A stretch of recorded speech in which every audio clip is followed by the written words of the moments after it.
What's up, everybody? This is Karak with ACG, and we are doing Mr. Matty Plays. I forgot to get the number. I apologize, Matty. You're going to be like, which podcast number is this? You're going to have to look it up your damn self.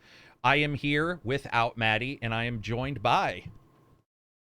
Dustin. Hey, what's up? From Last Stand Media and Handsome Phantom. Last Stand Medium, Handsome Phantom. We are taking over for Matty. Matty is That's out right. today. It's going to be us. It's going to be a little freeform, so be prepared. He's busy. He's doing other things, saving the world, as Matty does. Probably Yes. joining up with Ryan from IGN, McCafferty, his older brother, or what are people saying? He looks like Ryan's son? Is that what it is? Yes, I've seen that, but he's been wearing his gunners, and some people were like, "Oh, Matty has the Ali G look." And when someone said that, it made me laugh out loud. Ali G is the fake persona, right? Of what's his name? Sacha Baron Cohen. That's was one of his first characters. Yeah. Sorry, Matty. That's probably going to stick, unfortunately. The internet sticks the worst things. Like, if you don't want it to stick, that's what's going to happen. Well, that's it. Karak, you've been in content creation for a while now, but I feel like people love to be like, they're watching a video, let's say it's you or me or whatever, and they'll say, Dustin looks like, or Dustin sounds like blank. Sometimes positive, sometimes negative. I've been told I sound like Joe Rogan. Been told I sound like Captain Midnight, which is some YouTuber. I've watched some of his videos. I've been told I sound like Kermit the Frog. I've been told any number of things. I don't even know what that means. I read that comment. I looked over to Holly, my wife, and I was like, I feel like I would know if I had like a Muppet voice, but maybe I do. I just don't know. You don't. So that's awesome.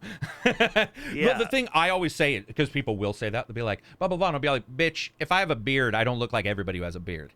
Like, you will see people who do that. And I get it, because somebody will be like, oh, this sounds like this other like hard rock band, and I'll listen and be like, bitch, I don't know what world you live in, but that doesn't sound anything like they both play guitar. But I think it's just the generalizations that come up. And when you look at Ryan's really thin, and he's got that like middle side part haircut. And then Matty sometimes rocks that. Matty used to rock the blonde. I like the blonde. I used to say like that's when I was highest peak attraction towards Matty, was his little spawn, little Eminem going on there, but he went old man, and I can see why people think maybe he looks a little like Ryan. I guess that's not a bad thing, because Ryan's like one of the best, content creators I know of.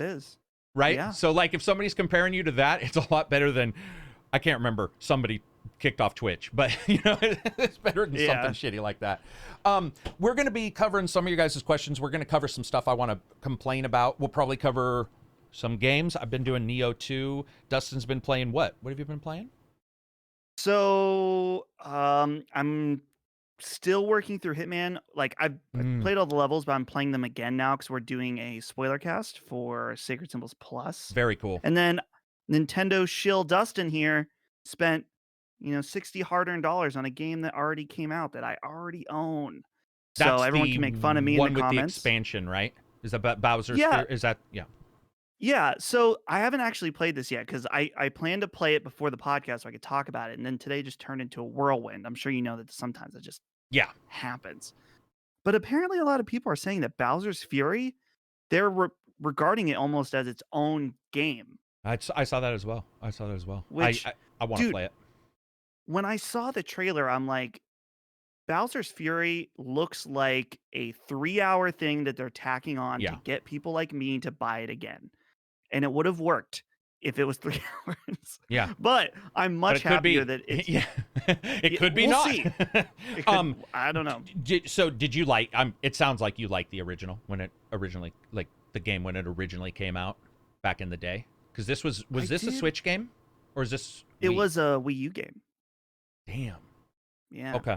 So, it's weird. I remember not really liking it as much, but I think that I had the wrong mindset because I was disappointed that it wasn't like Galaxy 3.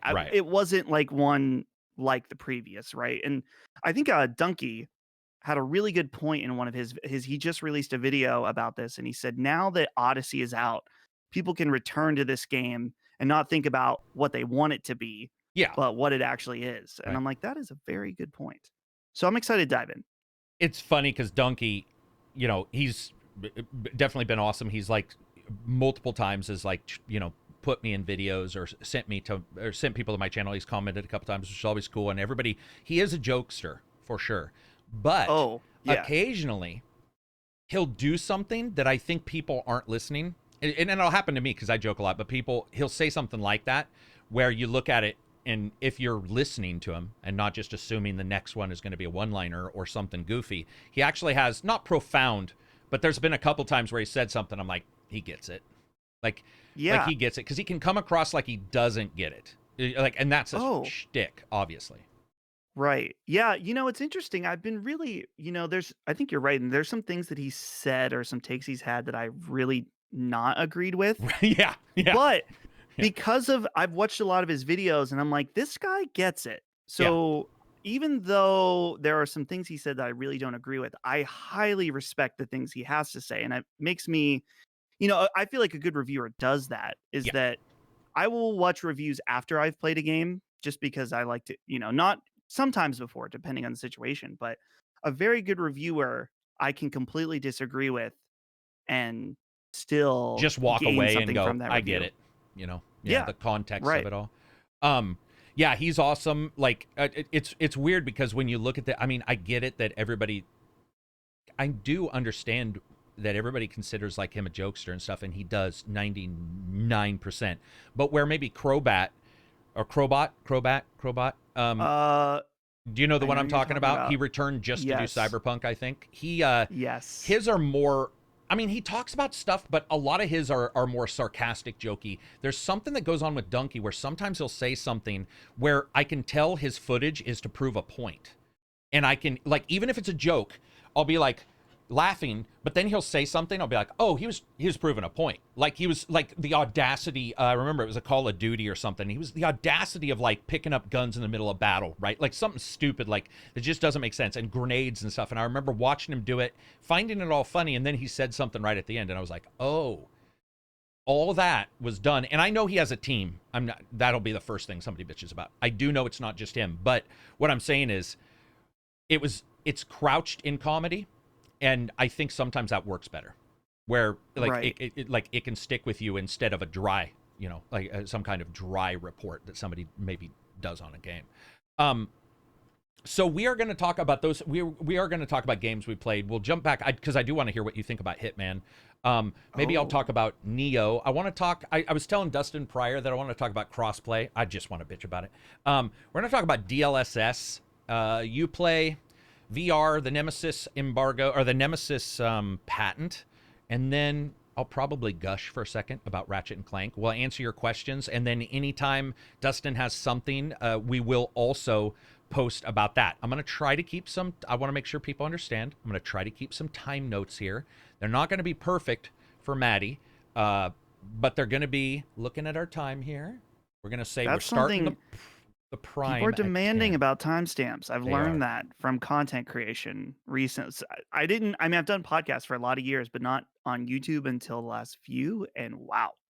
Yeah, it's a big deal, isn't it? Demand time. Which, I respect it.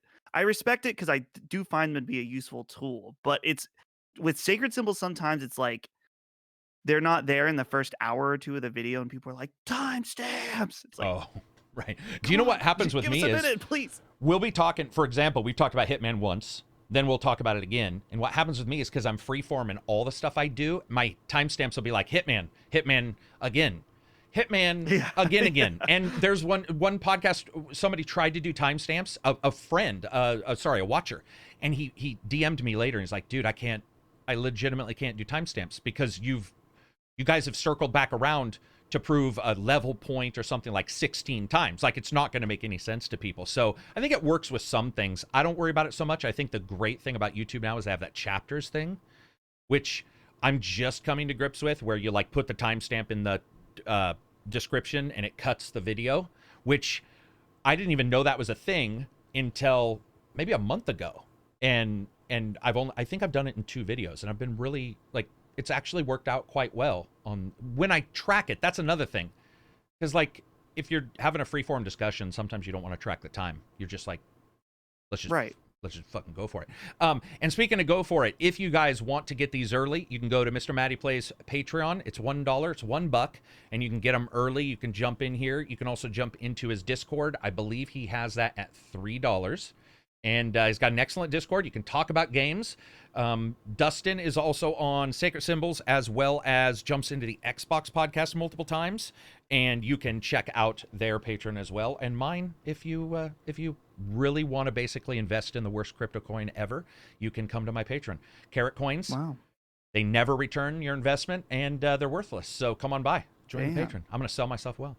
Karak, can I plug one other thing real quick? Oh, yeah. Plug anything you've got. Oh, your Twitch. I meant to say this. My Twitch, I've been really diving into Twitch lately. Yeah, I watched it. I apologize.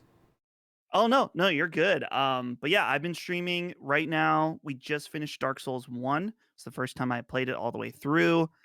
And we have started Dark Souls 2. And it's another one that I've never actually played all the way through. Gotcha. And then once I'm done with this, I'm thinking Dark Souls 3 because it's so good and it's so much better, in my humble opinion, than Dark Souls 1 and 2. I know that may be hurtful rhetoric to some people, but Dark Souls 3, it's really got me in the... I'm like playing Dark Souls 2 thinking about Dark Souls 3. So if you want to hang out, twitch.tv/DustinCanFly. I'd love to have you there. Dustin Can Fly. And you said you were getting some success on that too, right? You were talking about it a couple days ago? I guess I should have... I was surprised, and I was like, well, I guess being on, a big PlayStation podcast would maybe draw in, more people are aware. Because I've done Twitch before, and it was never that successful. So it was cool to have some... I think like at peak on Dark Souls 1, at one point we had like 40 viewers. Oh, very cool. I mean, I've been streaming less than a month, so hitting 40 was very cool. Yeah, and if people show up, I'm assuming you'll work towards affiliate, or do you have affiliate already? I have affiliate, yes. Okay, gotcha. So, dude, it's a long discussion, but YouTube and Twitch need to drop the old boatload of bullshit where they're like, you have to get a certain number to get paid. It's like, dude, you're already getting free content from me as a creator. Like, I don't know. Twitch was so weird for me because I found out somebody didn't like me at Twitch, like as a person, because I had to do it back when you applied. And I was applying and not getting it. And luckily enough, a developer got me like a Twitch affiliate. He was like, I'll talk to him. And he got it. But I had applied multiple times. So I'm like, nah, not for us. And I was like, that's weird. Now at least there's a number. There's the thing about Twitch is that like getting affiliate is relatively easy. Like you have to average 3 viewers, you have to stream so many days, so many hours. It's not that bad. Partner, on the other hand, which I don't even really know what the difference is, other than partner is like more official because you average at least 80 viewers and you have X amount of followers. And Dustin, you probably don't want it because when you get it, you have to sign that little deal that says you will not co-stream to YouTube. Oh. So... I did not know that. So back in the day, man, I don't know if you remember this because this might, dude, I'm old. But I remember streaming on YouTube and putting a video on YouTube and then going to Twitch, and YouTube would tell you that people were on Twitch. It would have an alert that would say Karak is streaming on Twitch. Remember that shit? Like they were like, hey man, let's all have success together. Man, not anymore. Not anymore. Twitch in their actual rules are like, you have to hold your streaming content from Twitch for 24 hours before you even upload it to YouTube, which is why my podcast is audio right now, because I don't want to I don't want to upload on a Saturday. That's not the best time to upload a podcast anyway. But also co-streaming, man. And one of my friends, she streams a lot, Azralyn. She used to co-stream, and I'm pretty sure they actually, small, by the way, like 30, 40 people, and they actually like warned her. They were like, we know you're doing it. Dude, yeah, it's so dumb, and it's so closed off for like gaming. If you want to celebrate that stuff, it seems like a dumb thing. But yeah, you can check out his Twitch and you can check out mine. Check out everything. All of this stuff will be in the description. Maddie's really good at that. Let's do nerds first. Let's do DLSS. Yeah, let's do that. I have the tab Go for it. up. If you want to read like the generic, if there's a generic like thing you can read, or do you want me to just go off the cuff? So the thing I have up is the actual Unreal Engine page, and it is like much probably more technical Well, I can than go we off the want to cuff get. on it because I did discuss it in a video for news. Basically, so people know DLSS is your ability to basically take samples and get a higher resolution from it using artificial intelligence. One of the nice things for the longest period of time is that's risen your frame rate and made people be able to play games that they probably couldn't play, especially on 2080 series and above. What DLSS has just done is they've taken the requirement for getting authorization from NVIDIA in any way, shape, or form and removed it as long as you're doing Unreal Engine stuff. And they basically added DLSS into the tree of things you can just download for Unreal Engine, which, dude, that's like, it's just free, not free, but it's just performance. It's just more performance. Oh, Carrick, so this is related and unrelated about Unreal. I was thinking about this, and it's like it's clear that Unreal Engine is like starting to have a real dominance Yeah. over the industry when it comes to engines. And I was wondering, I'm like, it seems like in some ways it's a good thing because it's such a powerful tool. And the things that they implement into the engine, for example, like DLSS, just make it super easy for developers and can really speed up production and stuff like that. But on the other hand, I'm like, is it a bad thing? Like, at what Yeah. point do they have too much of a dominance, and they start to be able to, you know, change Push things up or in maybe ways we don't like? right, like sort of like some influence that maybe you don't want. Like, I mean, I guess that is Like true making because exclusive games on right, PC to their yeah. right. No, I mean, but that is true when you look at it, and then you look at DLSS in particular is sort of exclusive to NVIDIA as well, and now you get like exclusive topped on other exclusive because you have Unity, which is another engine. Unity, from what I understand from developers, is quicker to like if you want to get something up, basically. But performance wise, Unreal takes the cake from what the developers I talked to. So they're like, you can release a game in Unity and do fine, but your requirement for power is usually higher than the expectation your requirement for power might be on Unreal, which that now they're doing DLSS, so that is true. Like, is that just more Yeah. influence? What's the other one? There's Unity. There's the creation something. There's a Yeah. couple, but I think you're right. Unreal's huge. It's interesting. I remember, a few years ago there was like a meme basically that like any game made in Unity had like a bad frame rate and was Used horrible. to. And well, yeah, Or and I mean it had to do with the fact that Unity was like the cheapest engine, so you had a yeah, lot of amateur developers. that But then you too. have games like True. I'm looking at like best Unity games. Like it says Ori and the Blind Forest Yep. was Unity. Cuphead, I'm pretty sure was made with Unity. Not that that's like an insanely demanding game, but But the yeah, a requirement lot of for perfect frame times and frame rate is in Cuphead, yeah, that's right? true. That's one game you That's don't want to true. like drop frames. Yeah, Yeah. I mean, it's like, especially I think with Unity, when something's easier to get started, people sometimes it's easier to push it out the door. Right. So maybe with Yeah. Unity, people were like, hey, because I would definitely, like talking to developers, like one that's in my Discord, he's like, dude, getting something up in Unity just doesn't take that long, man. It's nice. It's like its iteration is quick. This was, again, about 2 years ago, back when that myth was particularly pushed around. But at that time, he didn't feel it was a myth because he felt that also it just wasn't ready. Like, as ready, I guess, as Unreal. Unreal's on Unreal 5, right? Yeah, Unreal 5 is the PlayStation That's the one that's coming, show. Oh, is I okay. So we're believe. at Unreal 4 Yeah. Right. now. Do you use DLSS or are you a native? Yes. Are you okay? No, and that's the thing is that and we've talked about this I think on this Yeah. show, but let's talk about it again because first of all, Digital Foundry, who I also talk about like on every podcast I'm on, they've done some excellent work highlighting the progression of DLSS. And there was a time when Yeah. you would not want to use it because Right. the first version of it was not great, but it was again the first version. And now, yes, the one video, so there's two videos actually really stick out. Carrick, one that you told me about, and that's one where they use DLSS with like a 540p signal Yeah, wasn't and that crazy? upgrade it. Yeah. It's crazy. So that one, first of all, but if you want to see a more real world implementation, their Death Stranding video shows that DLSS looked better than native. Yeah, it's so How? weird. It's like it doesn't even make sense. It doesn't, and then you get the it's like if it was identical performance, it would make sense. I know people would be like, why would you use DLSS? I get it, but what I'm saying is when it's identical performance, that would make sense in some way. But when it's above and you look at it and you're like, well, wait a minute, why? Like, how is that humanly possible if it's creating data out of nowhere? And I mean, DLSS is smart, like Microsoft has MLAA, or MDLL, actually, I think is Microsoft's. And then AMD's got their own, but those aren't DLSS in the same way where they don't have tensor cores, on their video cards.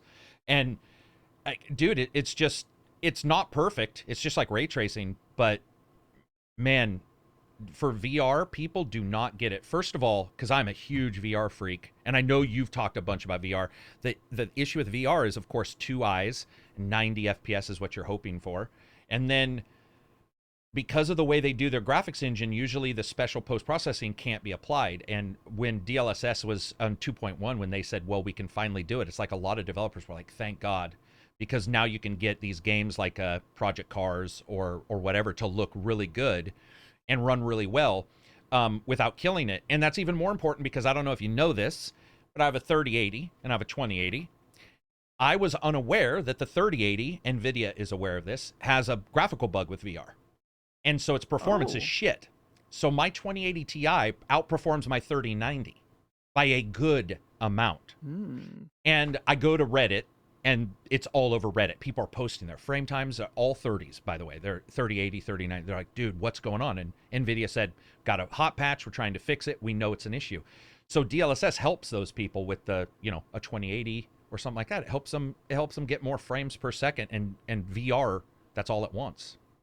Is this a bug with like the latest driver? Has this been around since? It's every driver for the 30s has introduced this, and they just now did a hot fix in the last 2 weeks or whatever that seems to have fixed it for a couple people. But from what I can tell from looking at the Reddit, and people are posting, I don't know if you've ever done this, but I love the tech. So like I'll download the programs that let you see the FPS and the delay. Their frame times, dude. People don't realize frame time in VR. Imagine frame time sucking in real life, but in VR, I get sick, like legitimately brain-numbingly ill with bad frame times, and they're terrible, dude. I wish I should have got a picture of it, but yeah, it's cool for you and I. You have the Rift. I have the Rift, and I have the Quest, the first version. Gotcha. Yeah, I want to, especially now with so many things that have gone down with Oculus, I would like to get an Index. But right now, I feel like I don't know where VR is at. Yeah. Obviously, Half-Life Alyx, amazing game. Arguably my game of the year for last year. I don't know. I never really sat and thought about my game of the year for last year. But anyway, Half-Life Alyx, incredible game. One of the best ever made, I would argue. But now it's like, what's next? I mean, do you think that's developers or that PR? Do you think that's PR for the companies that aren't like coming through? I don't know, because I want to be fair, because there's still a very vibrant VR scene for smaller developers. It's huge. I don't want to say that I'm not saying VR is dead. Yeah, right. My thing for me is that like I would love to upgrade my headset, but can I really justify it for smaller titles? And I wonder if you gotta wonder if when Sony, if they're ready to do another VR headset, what kind of impact that will have on the VR industry. Because I think that whether you like PlayStation VR or not, it was a fantastic entry point for a lot of people. Sorry, I don't know if you can hear Frisk is I can, but it's fine. out. My dogs are always tweak, so we're good. It's usually nice to have not somebody me. Else. Yeah, usually it's not me. Holly's not home right now, so Frisk is just free roaming. Has the house to herself. Just hurting herself. The animal kingdom is here at my house. So I mean, I guess that's true. Yeah, for sure. Like PSVR, like I considered it like Vaseline Vision. I played many games in it, but it actually, there was a couple games that made me ill because it was so blurry, but it was also very comfortable. It was very consumer focused in just how to get it turned on, and that it had its own chip for processing the flat screen, so anybody could watch. I think those are great. That was such a it was a key step move. forward. Yeah, dude, because that's the thing about screen. VR. The social screen, yeah, because Yeah. VR is antisocial. I admit it. I put it on, and my wife's like, what in the fuck are you doing? But if I could show her, and you can on the PC, but it requires a ton of extra processing. The PSVR was just like, I mean, admittedly, the HDR didn't work in the first version, but still, you could output a picture and somebody could play it. Yeah. Dude, I hate that. Sort of a fuck up. That's what I still have. I have the version 1 that I bought on launch day. Yeah. And it's so annoying because it's like, you have to do a bunch of shit with your HDMI. It's just so annoying. But I'm hoping, I know Ryan, what's his name? The main guy, Jim Ryan, is that his name? Jim Ryan. Yeah, I know he said that don't expect it for 1, if not 2 or 3 years after. And I know Microsoft now has hinted, and there's some rumors behind the scenes. I know they tried with the Xbox X, and they couldn't get the frame timing right. So maybe we'll see something with WMR with them. But I agree with you. I think VR's awesome, but I don't think a company sold it other than Sony, and even they on the PS5 just were like, see ya, and there's no support for it. But we have to sell it, which is weird, because right, like I was asked to sell Fallout 4 in the prior podcast. One of the people were like, because I've spent so many hours, they were like, sell it, and it dawned on me, I'm like, dude, it's Fallout.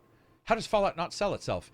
And then I realized, like you and I've talked about, dude, VR is so uncomfortable when it comes to the wires, when it comes to the tech, when it comes to, and that's one big bonus Sony had, but its power wasn't there. So it'd be nice if consumer forward.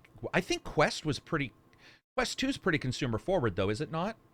That's the thing, is that a lot of people, say what you will about Facebook and Oculus. Let's just forget about that for a moment. Yeah.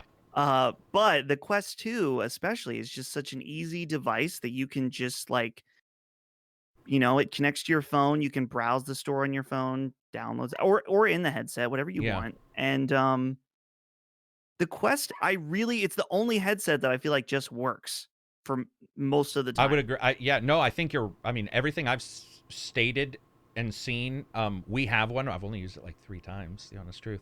But it worked. It had the boundary, what do you call it? The custodian, I think is what it's called.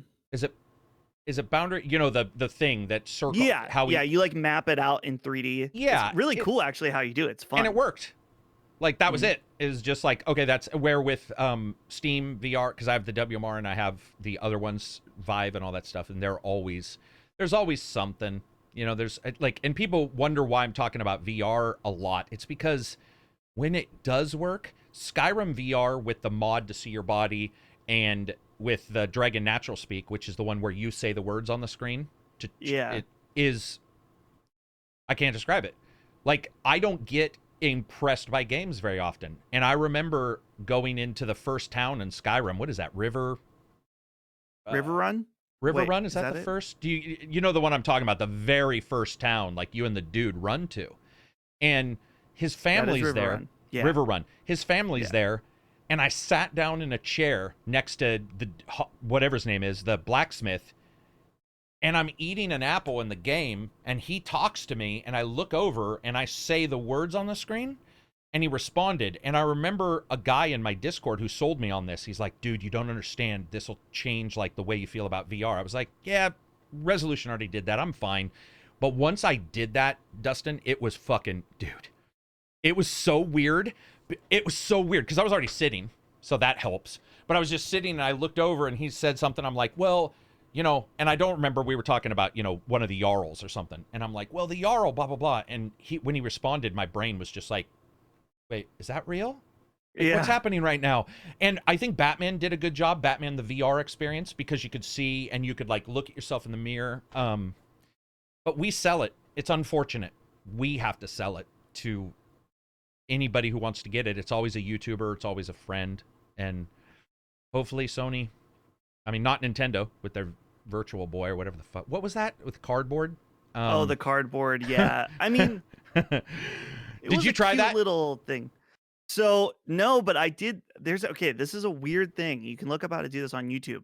You can use your PSVR on the Switch Mm, for those cardboard games. gotcha. Like it's like a weird way you feed the HDMI of the Switch through the PSVR unit and stuff, but it wasn't very good. But again, I feel like it's more of a gimmick and a toy for Yeah. the Switch. But Yeah, hopefully we get some companies doing that. It'd be nice. But back onto subject. Let's talk about Nemesis. All right. So first, I have to ask you. okay, So everybody knows we're going to talk about the Nemesis patent, which is the patent for the game mechanic that Warner Brothers just passed. But my question: Did you ever play those games? yeah, I played. First one is Shadow of Mordor. Right, Yeah, and then Shadow of War is the second one. yeah, which a lot of people have said that one is worth going back to, despite there was the controversy about the pay to win, Yeah, whatever right. bullshit. It's all been removed now, It has. though. At this point, What did you think? Would you say that game's better than the first one? No. No, No, okay. but I'm probably going to say something that no one's going to agree with. So that's why I want to get your opinion first of what you thought of the Nemesis system and stuff. Did you like it? Yeah. Did it work for you? It worked for me. I think that game is cool. I'm trying to remember. It's been so many years now. I'm trying to remember back to like I remember thinking like since it borrows a lot from the Arkham combat. Very much so. Only there's like more enemies. So I remember there just being like times where I'm just like mashing the same buttons and doing the same thing because there's just a fuck ton of enemies at the same time. But I think for me the most unique aspect of that Nemesis system was like how lower level orcs could enter Mm-hmm. the ranks basically and then rise up. And then there's like that awesome YouTube video where there's an orc named Douche and someone like raised him up. And so eventually when they like enter screen, it'll be like douche, douche, douche. And That's he, like, awesome. I haven't comes seen this barreling video, in. by the way. I'll have to check this video Dude, out. I'll find it and send it to you. But So people understand. So the Nemesis system, basically what it did was, when people play games, role-playing games, they level up, they buy their skills. What was going on with the Nemesis system is it was sort of a shallow, almost like a geriatric version of that, where it would take particular parts of the orc structure and it would raise these characters up. And especially in number 2, it got even crazier where they could kill each other, assassinate one another. You could hire orcs. It was a little, I think that was one of the reasons why I wasn't a big fan of 2, is because it was like the bad guys were sometimes good guys. I'm not usually a fan of that kind of thing. But the Nemesis system tracked these and then informed you via audio and various other ways of their leveling, where they went. And one of the cool things is if you hurt somebody with fire and you didn't kill them, they might return with a weakness to fire, a fear of fire, or they might return and in some way now they're sort of anti that, And the issue for me is that it never fucking worked. It never worked, ever. It broke I would kill a guy and he would come back. I would chop his head off and he would come back. And it ruined every good time in that game for me, because what was supposed to happen was you were supposed to look at this guy and go, douche is level 6, man. That's awesome. But my douche was dead. It was like, why is douche coming back? And why is douche got a immunity to fire when I never use fire on him? Like what? Right. And so the entire system's awesome, regardless of my dislike for what I experienced. But what is unfortunate is Warner Brothers, since 2015, I did a video on this on my channel, since 2015 has attempted time and time again to patent it. They succeeded in patenting this. And as I looked at it, I've spent 12 hours looking at this fucking patent and reading all about games and how patents are used. And I got to tell you, the big worry is basically, dude, they patented the most generic description of it got worse. They didn't get authorized, and when they did, you read what they've got authorized for, and it's basically like, shit happens. You got patented for that. And that's what I think a lot of people are worried about, is a company's not going to want to fight Warner Brothers. Like if I was a small company and I was like, hey man, I've got a WWE game or a wrestling game, let's say it's indie, and I'm going to make Nemesis in this indie game. So if you pin him, maybe he comes back and, he attacks you backstage or whatever. I don't know about you, but like we've seen the Scrolls guys got attacked by didn't Bethesda go after that one company where they had the game called Scrolls? That was Mojang. Was that Valve? Honestly. Oh, that was No, yes. You're right. That was yeah. the Minecraft. Right. Right. I'm just worried about it, man. Like, I don't know about you, but they're patenting a mechanic. It's not even a thing. Right. And that's the thing, is that every game is built off the games that come before it, Yeah. right? And so, like, does this mean, like, I don't know. We don't know. I mean, I don't know a lot about the company that owns From Software, but are they looking at this and thinking, oh, Right. we need to go and patent the soul system, because, Dark Souls, I don't know. I'm always a little mixed about saying the Souls-like genre. I'm like, I don't know. I don't know. I don't know enough to make arguments for or against, but it feels a little weird to me to be like, there's a new genre. It's like, what does that really mean, though? Right. So, yeah, I don't know. This is slimy. I think what the thing that's for me, though, isn't necessarily that. I think that, is this patent gonna hurt any games? Not necessarily. I'm worried more about the precedent. Yeah. Oh, okay. You know, For other companies also patenting. I see. dude, you have to imagine Yeah. that there's other developers looking at this like, oh boy, let's get some of these written up. Let's patent this shit. You know what I mean? Dude, I just don't get it. Like I talked about this in the video. What I'm worried about is, so right now platforms are hardware specific normally, even though I hate it. So like I have what is it, Revive allows you to use other headsets to play Oculus games because Oculus Store has their stupid exclusivity. And that's a platform. And then you have Sony, you have Microsoft, you have Nintendo. I don't want WB to be a fucking platform.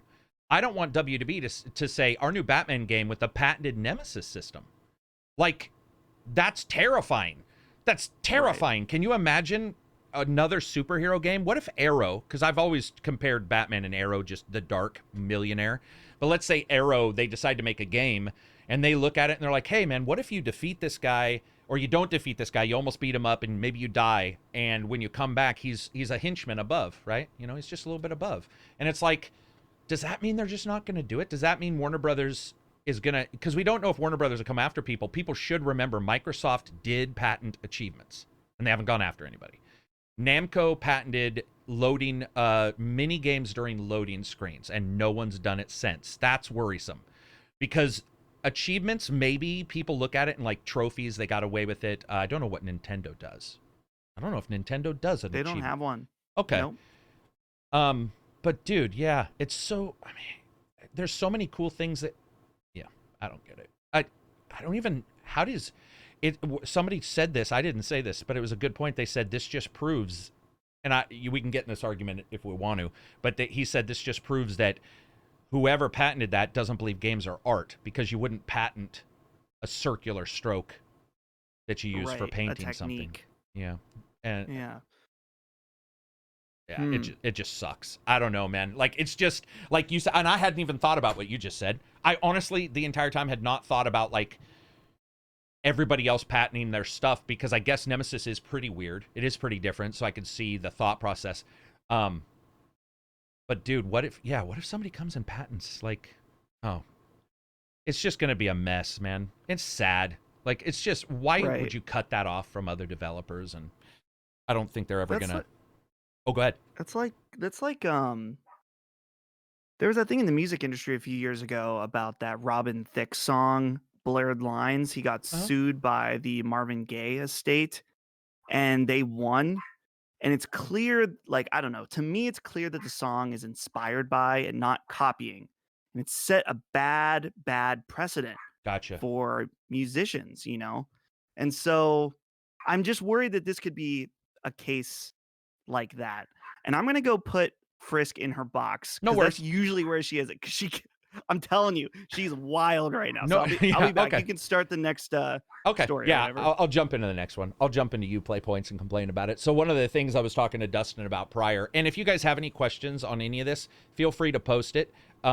Also, you know, feel free to tweet us if you have any thoughts, and me and Maddie and Dustin will hit it next podcast as well. one of the things I want to talk about is, so points.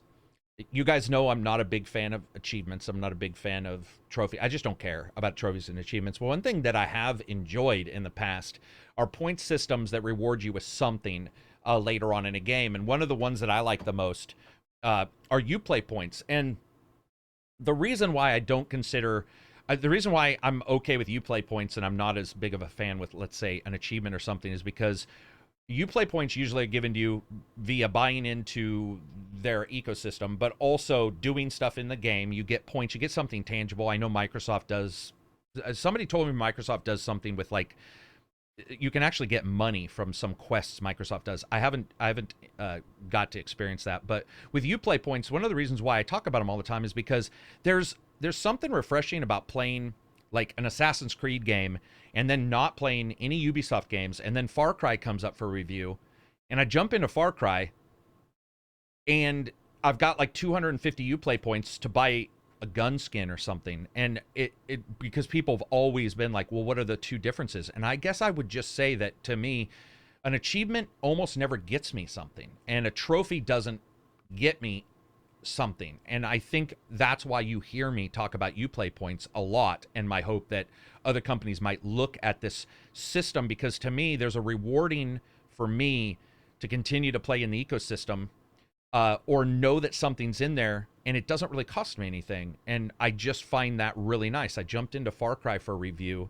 and I think there was a fire skin on a gun, something stupid. Like, you don't even see the guns in half of these games anyway.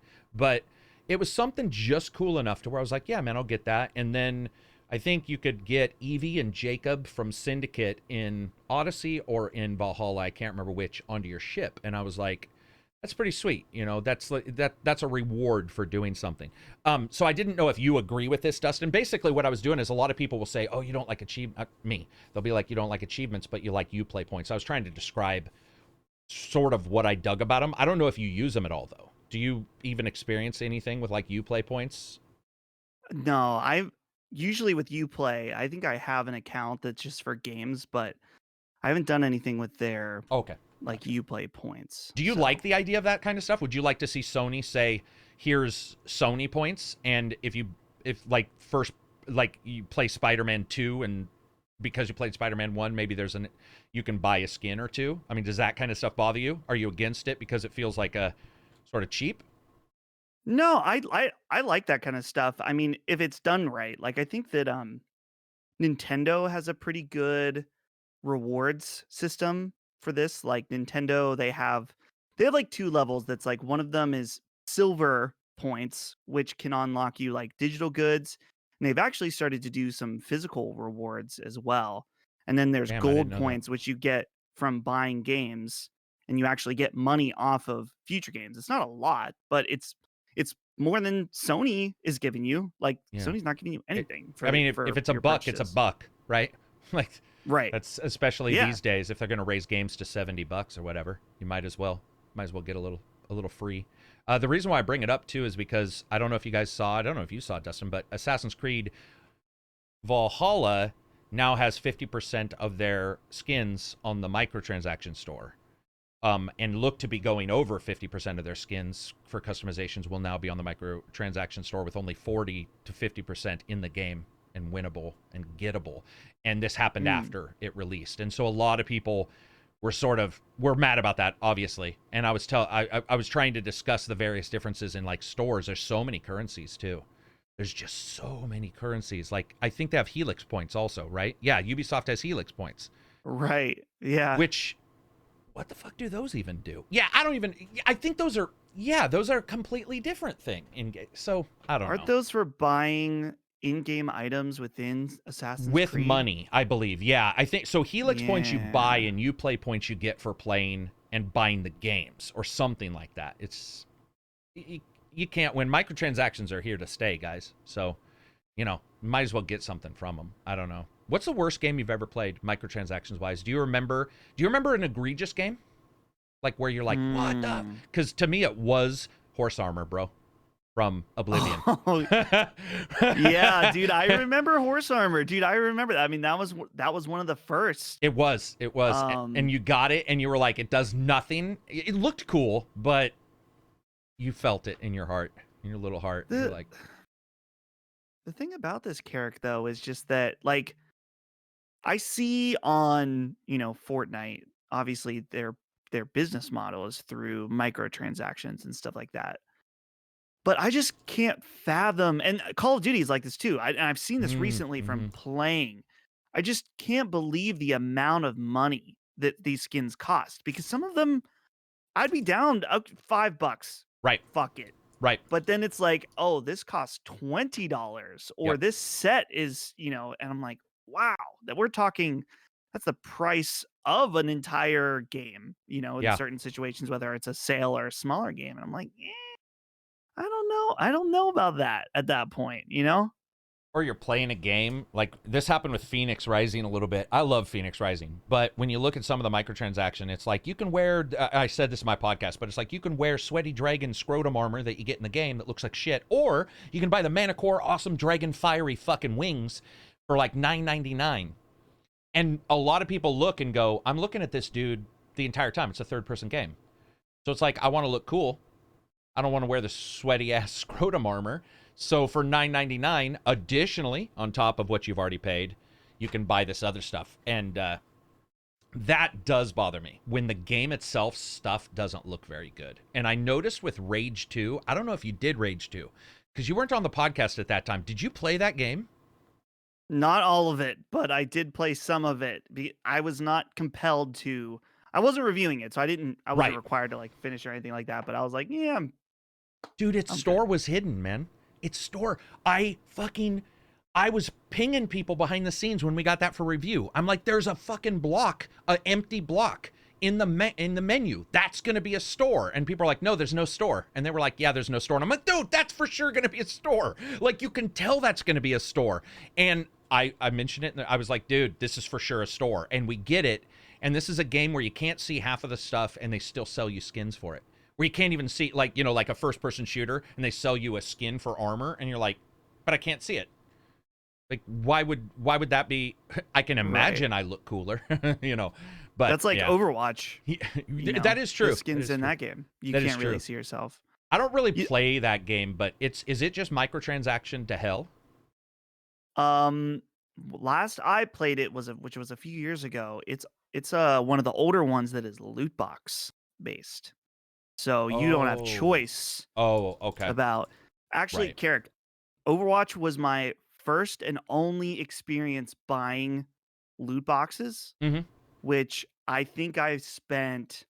There was a skin I really wanted, and I was like, I've never bought these before. Let's just see. I think I spent like $5 or $10, and I got the skin I wanted, and I still felt ripped off. Oh, gotcha. Like I was like. I did it, and I'm like, yes, I got the skin. Now I have $10 less. Yeah. I was like, and then I've never bought a loot box since then. Ever. Yeah, I mean, it's so weird because loot boxes, I've always been, I go back and forth because it just depends sort of what's in them. I don't like the idea of them. And somebody told me gacha or whatever is basically the same thing, the Genshin Impact. They call them gacha, which really, to me, unless I'm going nuts, is basically just another term for the same, overall the same kind of stuff. And which I played a little bit of that game. I sort of like Genshin Impact. I didn't buy anything.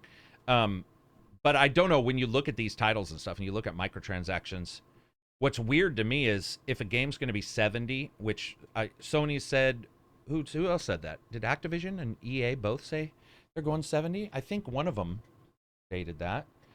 And then they're still going to do the micros at the same, I don't know. Like at some point, every game costs $120, when you're done actually playing them. And I think that's especially if you want to look cool. Is there any micros you've ever bought where you were happy though? Like, has there been any suits in like Assassin's Creed or like a gun skin where you're like, this is pretty sweet? Oh, you said you really don't buy them. Oh, okay. Well, I don't buy the loot boxes. I have bought, like in Call of Duty, there were a few that were like, I think I've bought one or two when I was really playing a lot of Warzone. And it was like $5 or something. And I was like, well, I'm playing a lot and I actually see it when I play it. It does like enhance the feeling. So, or like whatever, the hologram, gun skin or whatever, or like the old Panzer Tiger like yellow and black tiger stripes or whatever. I get Right. that. Yeah, and that's the thing is that, like, I don't know. It's one of those things where I don't really consider myself the normal buyer, because I have friends who have spent tons of money on skins and battle passes and stuff like that. I think the battle pass is a lot fairer of a deal overall. Usually those are like $10 and you get A all this bunch of stuff stuff. that you can work towards. But I don't know. Did you ever Every once hear in a while. Maddie's story about golfing and the young kid? No, I don't think so. So Maddie told me an awesome story, and I'm probably going to butcher it, but you know, Maddie's done the anti-microtransactions videos and stuff like that. And one day he's out golfing. This is back pre-virus. He's out golfing with his friends, and he hears one of his friend's little brothers on the phone asking his mom and dad if he can borrow money from their credit card. And then he overhears that it was for NBA microtransactions. And Maddie was like, do you even know who I am? Like, I'm like, what are you standing right in front of me? Yeah, he said the guy, and it wasn't a small amount. Maddie, I'll have to repeat what it was, but I'm pretty sure Maddie said it was almost 100, if not more, that this person wanted to spend on NBA. Because I don't know if you remember, but the recent NBA I reviewed, you couldn't even match your hair with your beard. You had to pay to fucking, so like if you bought hair dye, it didn't go to the face. You had to buy both. Oh, dude. Wow. That's ridiculous. Like, So bad. I don't know. Like I said, I'm against the egregious shit, obviously. With Warzone is a free game. They Yeah, offer true. some skins. You can take it or leave it. Right. Right? Right. Like, you can play Warzone and not buy a single thing. And as far as I know, I haven't been in the game for a while, so hopefully it hasn't turned to shit. But you can have a fantastic time. If you want to, throw them a couple bones and buy a skin that has a cool looking centipede on it, which is what I think I got, then fine, whatever. I don't know. Yeah, I definitely have no issues throwing developers a bone if on a free game. If I like a free game, I've had people get on me for that. And I'm like, dude, you don't understand, man. Like, at what point is it just like, hey, thanks for all the free shit?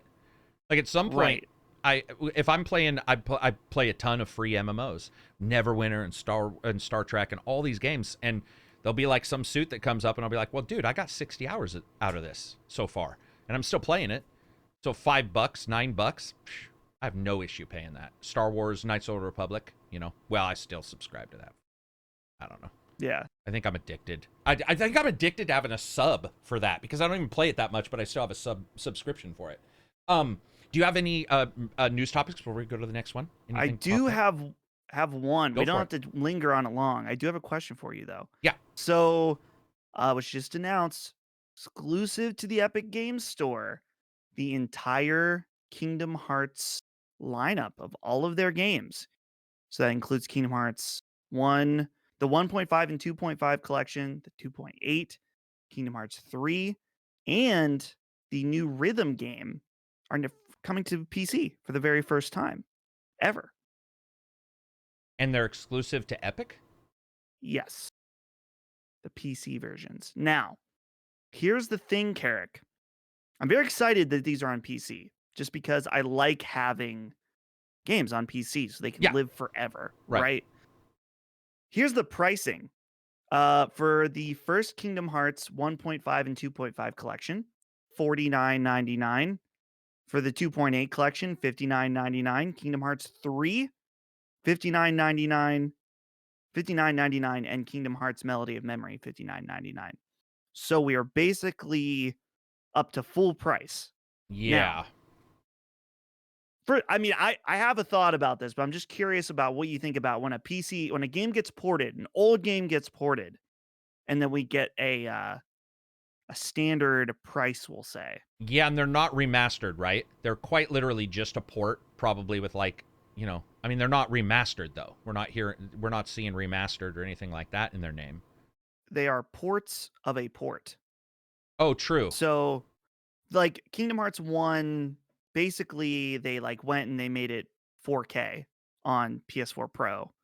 And same with Kingdom Hearts 2 and stuff like that. They basically just like up-resed them. Yeah. And I think they made the UI better and stuff like that. So they're not quite in the remaster category. They're like Touched an up-res. Yeah. I mean, they're great quality. Fantastic quality ports So I don't know. I still think they're too expensive. yeah, I'm That's with you. Pretty expensive. So to be fair, the Kingdom Hearts 3 does include the DLC, which costs $30 at launch. But let me tell you, that DLC was not worth $30 in my opinion. Right. So yeah. So this to me feels like, I think I said this in the Last Stand Discord, that this is the price that is set for the Kingdom Hearts diehards that need to have these games day one. Yeah. And they will go and they will spend, let's see, 120, 180, a lot, over $200 on all these games potentially. And oh, go ahead. Sorry. they'll sharply probably drop down in price within a month or two. Oh, right, because PC. The sales are going to dip at that price, like hard.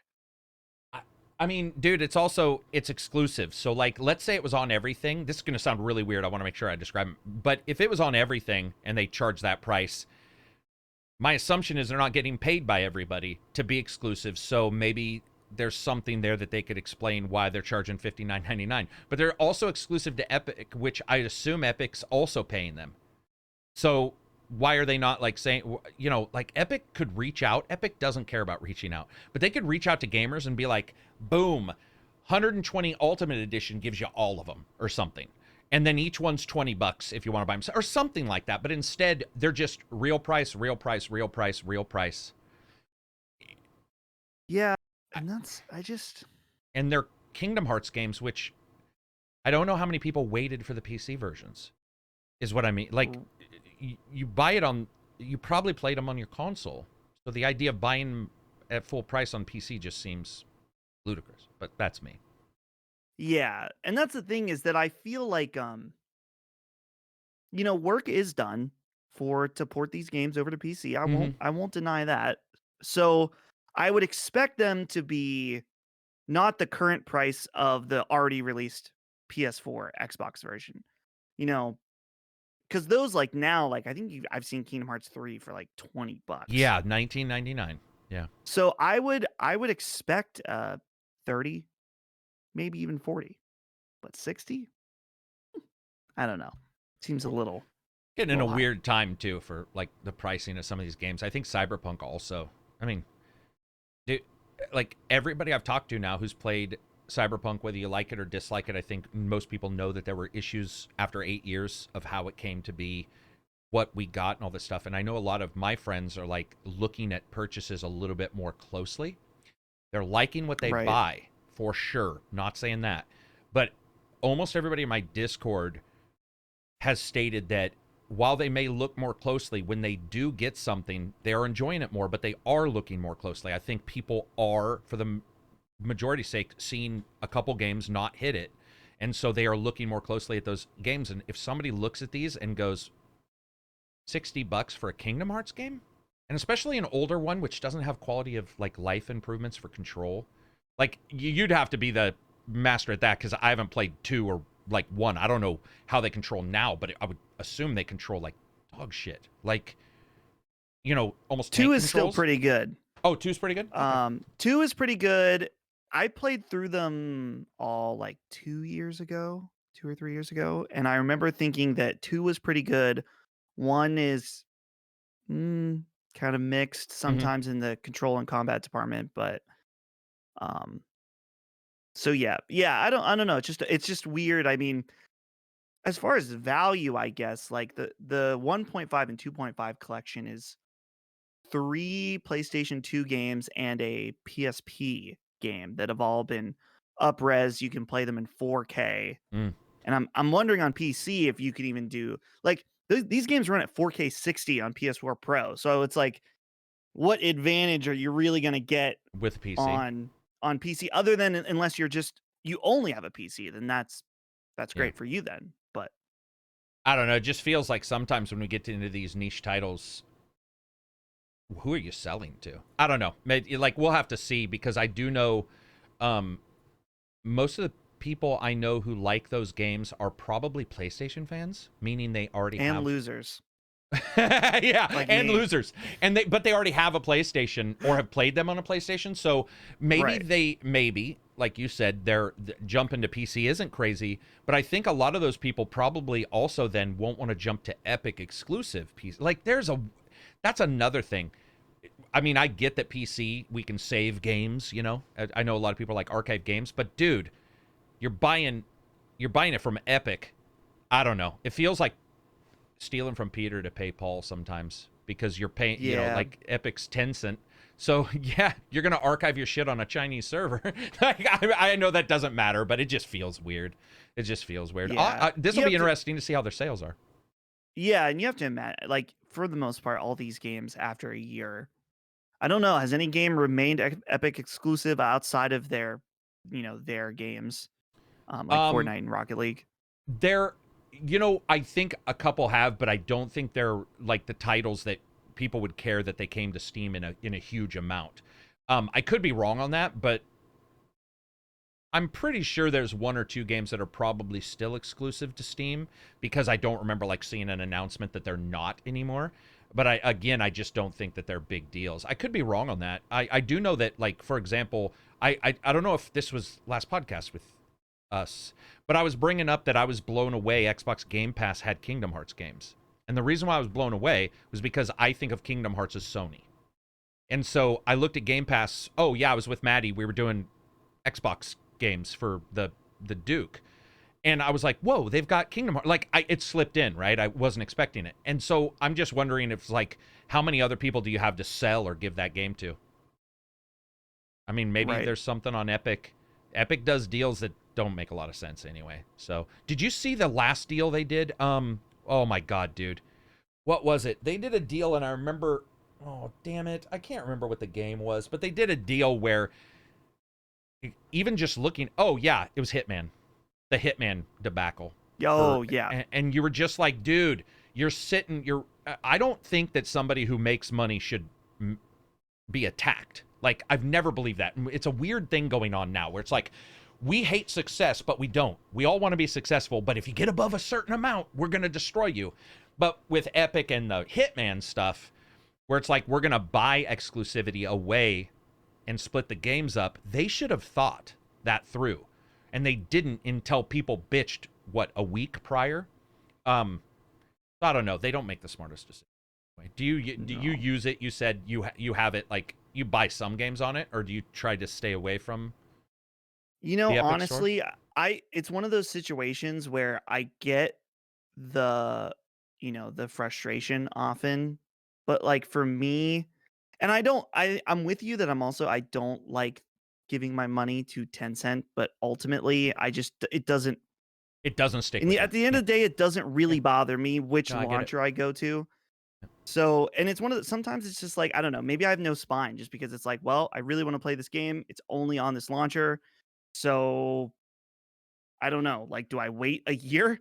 And especially for people like us, Carrick, that are in this industry, Yeah. like, Yeah. what else are you supposed to do?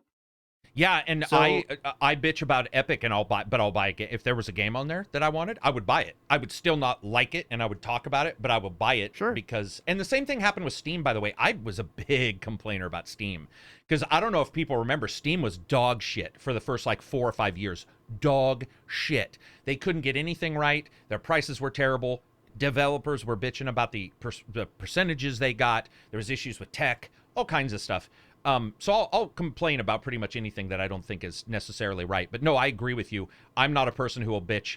It's a shortcut. I've had people be like, dude, it's one more installer. And I'll be all, do you carry those on your back? Because I don't know anybody who does. What are you fucking talking about? It's on your, I actually have my icons hidden. I don't know if you do that, but I don't like icons on my desktop. So I'll do the right click, hide and I'll use my shortcuts for the icons.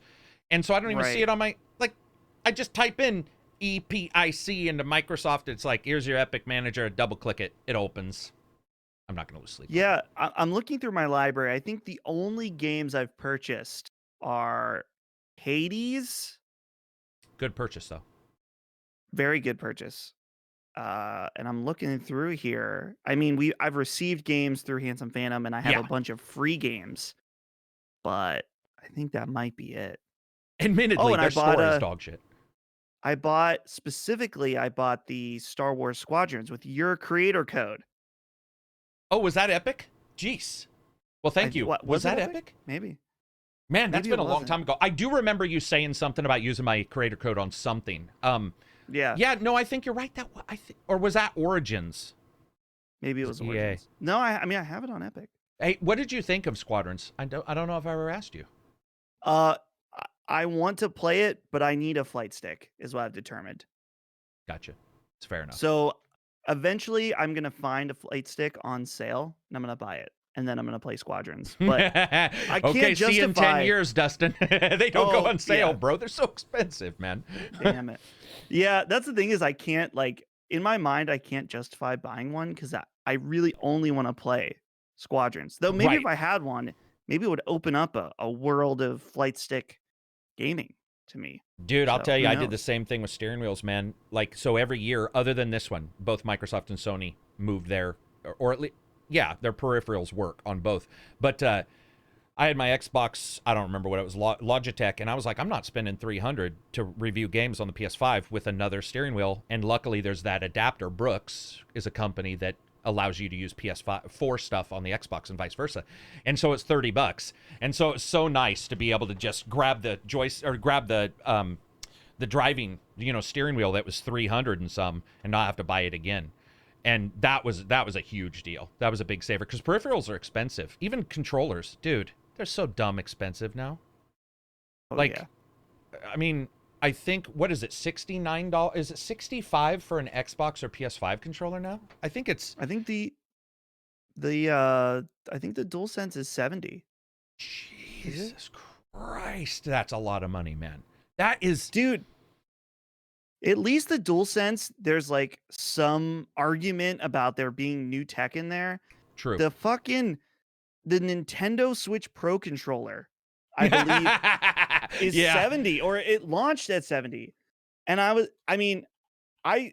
bought one, but I was not happy about it. Yeah. Like, I was like, I cannot believe that they are, I felt like obviously I didn't have to buy it, but I felt like I was being held at gunpoint. That was like, hey, you want to play Breath of the Wild without tiny little nub sticks? You got to buy this $70. It's like, I mean, I did the same thing. I was not happy at all. I'm not happy with either controller because I want 6 face buttons. I'm one of the few. I grew up on Sega Saturn, which had ABC and XYZ. Yeah. And once I played that, I never wanted to go back. So I was really unhappy with both of these controllers not having that extra face button. But I feel like I have one of these. This was given to me by one of the YouTuber who gave me this. This is the one that came with Watch Dogs, and it's got the back. Oh, sorry, my green screen. But it's got these, I don't know, the back, copies of buttons. Those are okay. But I mean, that's a third-party thing, right? Like the Xbox is just a controller. Actually, I haven't taken this sticker off. Yeah, the PlayStation back button one adjustment. Do you like that? So I bought it specifically for my Dark Souls streaming because in a Dark Souls game you have to press circle to run. So if you're holding circle, you can't move the camera, right? Unless you do like a claw grip. So I bought it. It was $20 at Best Buy, and I was like, fuck it. And when I first bought it, I thought I don't like the way these feel. But within one stream of playing it, I was like, I can never play Dark Souls without a back button now. Because any button where you have to hold down anything that takes your thumb is, I mean, like it's just bad. And what's weird is Microsoft, about 15 years ago, Microsoft had a controller that had back buttons for your pinky and not your middle, but the other one, your ring finger. And I remember playing PC games. I played an Indiana Jones game, and I was like, oh, this is the greatest thing in the world. I'm not a big fan of these scuff. They're up here, which is uncomfortable. I think the PS5 or the PS4 adapter is better because it's a rocker. Yeah. It's a little bit more, and it's a little wider than these. Right. I can't remember the Elite. I haven't messed. The Elite's just a ripoff. The Elite's such a, man. Like Microsoft, expensive. It's $200. It's a fucking Xbox S, dude. Can you believe that? A normal S, not a Series S, but yeah. Yeah. Yeah, it's ridiculous. People don't realize peripherals how expensive they are until you jump into Microsoft Flight Sim or something, and somebody's like, "Hey, I want to get a nice flight stick," and you're like, "Okay, you sure?" Because that's more than your console was, or your video card at the very least. Yeah. Moving on from there, let me. I'm gonna do a good job here. 111. I'm gonna write down a timestamp. I think I've got these somewhat sorted. Let's talk about Ratchet and Clank. So they announced they announced the release date, which was what, June 11th? June 14th? Yeah. Does that fit within the launch window of the PlayStation 5? I don't think so. I mean, come on. Oh yeah, you were the one who brought that up, weren't you? I'm telling you, this game was delayed. Yeah, you brought that up because they said it on that opening night live thing with Jeff Keighley that it was going to come out in the launch window of the PS5. Now it's coming out in June. That's the launch year. Was it delayed or, delayed, whatever we want to call it? Was it pushed because they needed more time, or because they're like, we can't fulfill PlayStation order, like we can't get enough of these units out, and yet we're about to release this game that is a system seller for some people, and we can't sell system, like why release it now? So maybe it's that they got to the point where like, well, fuck it, we can't, with the shortage supply from AMD, we can't hold it. So just, we got to put it out. Dude, it looks so, man. My first touch with Ratchet and Clank is the PlayStation 4 version, actually. Me too. And oh, really? And dude, I was like, man, this, I'm still not a big fan of the older ones. I did test them, but I really like the PS4 version. And then seeing this, I'm not even in love with like the dimension thing. It's just, to me, the graphics and the color and I mean, this is going to be an HDR. If you're into HDR, which we are, it's going to be an HDR freak fest. Like, this is one of the most perfect, if they do it right, HDR titles I've ever seen. And when they show the footage, it's just, it looks so next. In fact, I would say, I know people think Dark Souls the remake looks, or Demon Souls looks next level, but to me, this one looks like, I don't know, man. I don't know. It just looks fucking awesome. Dude, Insomniac has showed that they've already got, for being this early on with the PlayStation 5, they already have a great handle on the system's ray tracing capabilities. Yep. First, I mean, with Spider-Man, with Miles Morales, I mean, the ray tracing was great. And then they went and added a ray tracing 60 FPS mode. I mean, albeit at a lower resolution, but they gave us options. And that's what we want. Is the game lower res, or the resolution of the samples for ray tracing lower res on that version? Do you know?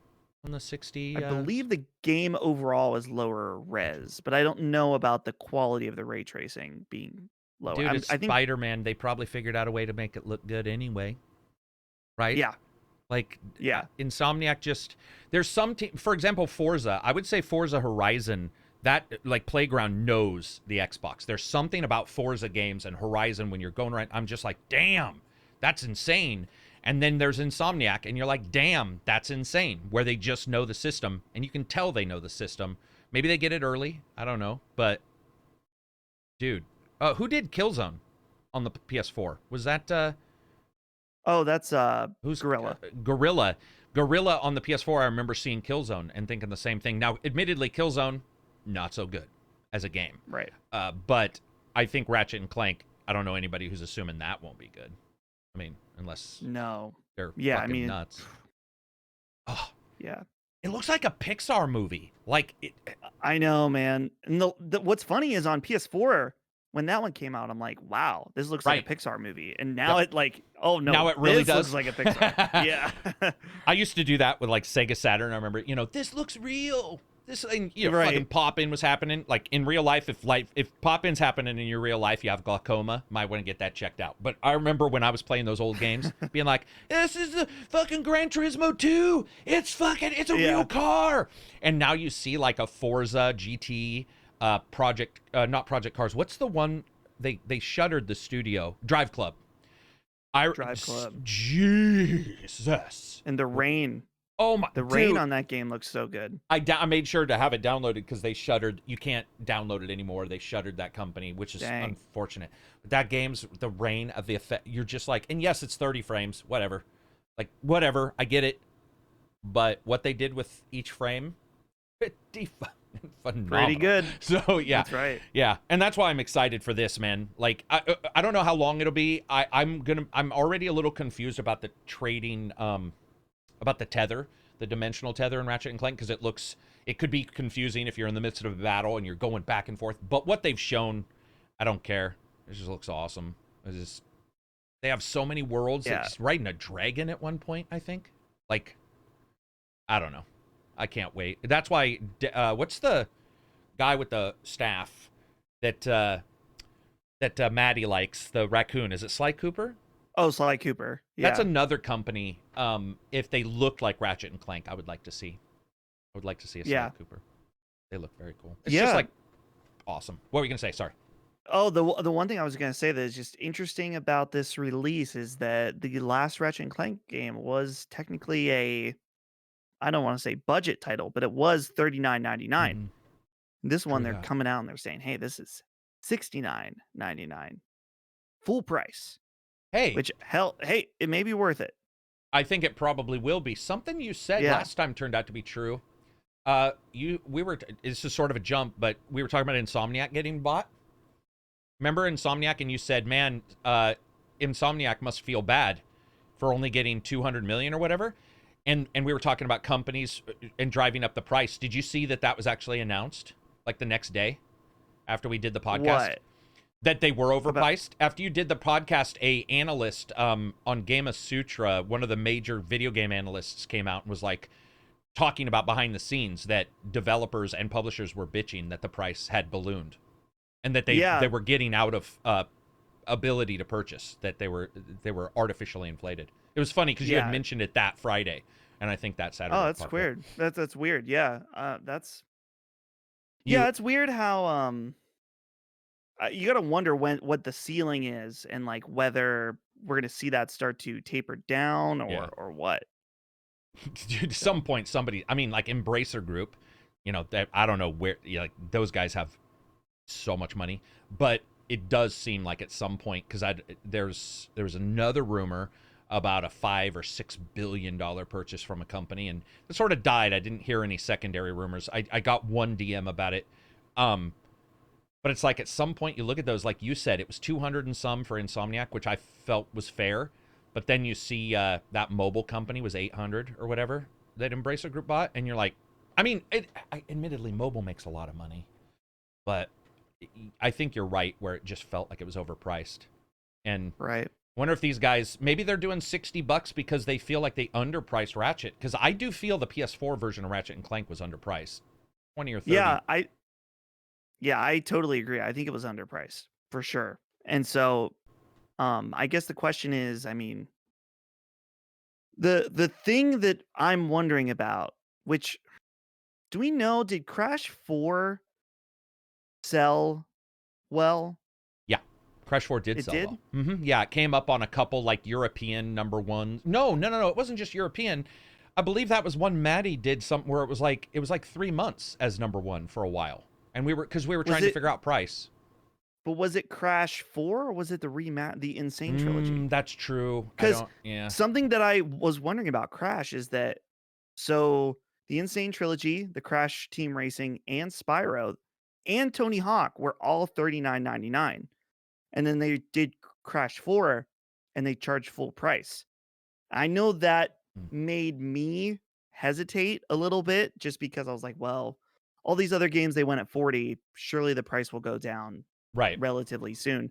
And I'm wondering, let's just Crash 4 sales. I just don't know if it okay, from Gaming Bolt, it's sold 402,000 digital units in first month. So they did 500,000 in digital. That's actually not as. Is this Crash? Oh, here's from a post on Reddit. According to Games Industry, Crash 4 sales are 80% lower than Insane Trilogy. Okay. Yeah, that makes sense because that didn't seem like a lot of sales. Right. So anyway, the broader point is, I wonder if that same type of effect would happen with the new Ratchet and Clank. My gut tells me no, because I feel like everyone is really excited about this game. And its difficulty is nowhere near Crash. Crash is known for difficulty, and I got to tell you, I was playing that for review. And that's one of the first games where I've been actively frustrated. Was this last Crash game? What was it? Twinsanity or whatever? The one that came out, or was it just Crash 4? The one that came out recently. I think it might have been Crash 4. Yeah. And dude, I was playing it behind the scenes, just going like, "Oh my god, I'm just getting smote." Like, it didn't feel exactly right, and so I don't know. It feels like Ratchet and Clank's at a different level than Crash. Crash used to be the shit, but I just don't feel like it's a system seller. Like Ratchet and Clank looks like a system seller to me. Right. We'll have to see if there's any systems to sell. Yeah. Dude, it's so crazy. Next up, let's see. Let's talk about, what else do we got here? DLSS. Dude, we actually see, this is the thing. Only 2 people. We actually covered everything that I have. We got lots of questions too. Let's go for it. Let's do it. So that's it for news, folks. We're going to questions. Yeah, we can do a more extensive news thing when Maddie's here. He's the one, he's the one getting paid. Drives it. He can put all the news together. We're just here to get you along the way. You know what I mean? Like a little quickie, right? Yeah, that's us. We're the quickie. Maddie's the long-term relationship. We're the really quick one-night stand. So Karak and I, before we started the show, just decided that we were going to go for the questions that were asked today. So today, as in February 12th, right? That's today? Yes. So Karak posted in the Discord, and we're going to answer the ones after that. Maddie can go back if he would like and do those ones previous, but that's just where we're going to start. So Funkrat writes in and says, since it's Valentine's Day, do you prefer milk, dark, or white chocolate? Okay. Terror, first of all. Complete horror. Is it Valentine's Day? Sunday. Okay. Damn you, whoever just asked that question. Damn you to hell. Damn you. Normal. I like, is there a normal chocolate? I don't like dark because it's bitter. I like usually in like American chocolate is milk chocolate, like I would say I'm probably a fan of that. Yeah, I would say that I don't know, sometimes I can go for a very nice bitter dark chocolate, but sometimes if you got a little sweet tooth, that's not going to hit the spot. So, it's a little like coffee. Depends how you feel. Me. It tastes a little bitter. Yeah, I can see that. It tastes a little like coffee to me. Yeah. Oh, here, this next one. This is a name I recognize. Straw Hat Ninja writes in. Says, greetings, gentlemen. I recently just started playing Vermintide 2 with the boys, and I've really been enjoying it. Have any of you guys played it before, and could I lose as many hours as I did to Overwatch? Karak, I know you were a big fan of this game for a long time, right? Yeah, dude, Vermintide's so sweet. As a single player or multiplayer, that game delivers. But I don't know about Overwatch. That's a weird I think he's saying that he put so much time into Overwatch. Could he lose just as many hours into Vermintide? Oh, I don't know, because the leveling's like, I don't know. I sort of like Overwatch, but I've only, I've never returned to it, where I've returned to Vermintide multiple times. Vermintide, though, dude, I don't know about you, but like, if there's an open arena game and you're fighting against people, you can almost do that if that's your thing, forever, right? Like, because people are the level, the way they react changes everything. I think with Vermintide, because the enemies are there and there's in specific places, I could see some people not playing Vermintide as long because, the enemies are you sort of know where they're going to come, even though the game uses a director to do it. But yeah, I don't know. That's a weird one. I would say probably not. So there was that new there's a new game from that developer that's like Vermintide. What's it called? Darktide. Yeah. That's the thing. I have Vermintide too, but I feel like I missed the boat, and so I have to convince people to play it with me or something. I think I'm just gonna dive in day one on that next one. To Darktide? Yeah. I mean, unless they screw something up, they're just really good games. They're just awesome. They're an absolute blast. For sure. Yeah, I'm excited to check it out. Okay, moving along here. USMC Heli Pilot writes in, simple question here. Halo or Gears of War? This one's easy for me. What is it? Halo, for sure, for me. But a lot of that's nostalgia, to be fair. Yeah. Yeah, I mean, you can... Halo 1 and 3 are... Like, I like all the Gears, which is weird because I don't like all the Halos. Does that make sense? Like, I think as so. much, I guess, I don't like all the Halos, but I would agree. Halo 1 and 3, wasn't a huge fan of 2 as much as a lot of people, but goddamn, Halos are good. I feel like, tell me if I'm wrong here. I feel like Gears are like a good range of games from like 7 to 9, depending on. Whereas Halo is like a range of like 6 to 10. if you were doing a numbering, you know what I mean? Especially Like Halo the 1 peaks. and 3 to me. Dude, yeah, Halo 1 and 3, I feel like those are both like masterpiece games. Dude, and it's weird because I love the chess style of Gears. I love it sometimes going into a room and when you're done with the battle, somehow you're aiming the other way. Like you've got turned around because they flanked. But Halo, when it's at its best, and you go into a fairly shitty looking place by today's graphical standards, like it's some rocks and some snow, and somehow if you've got it on Legendary or whatever, you've had like 9 minutes of barely escaping alive. And Halo's movement, I don't know about you, Dustin, but like Halo's movement is so much better than Gears. Gears with that, like the roadie run and stuff, it always feels tanky. Everybody's big and weighty. And when you're Master Chief, you can even jump backwards. Like something you can, oh, that's another thing, you can jump. Like in Gears, you're stuck.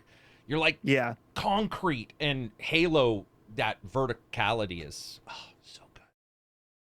Dude, Halo was such especially, I mean, even though I would say it's not my favorite, Halo 2 when it came out, I just remember what was so unique about that game is that I spent so much time in it that it became to a point where like me and my friends would hop on and we would like get a custom game and we weren't even really playing the game.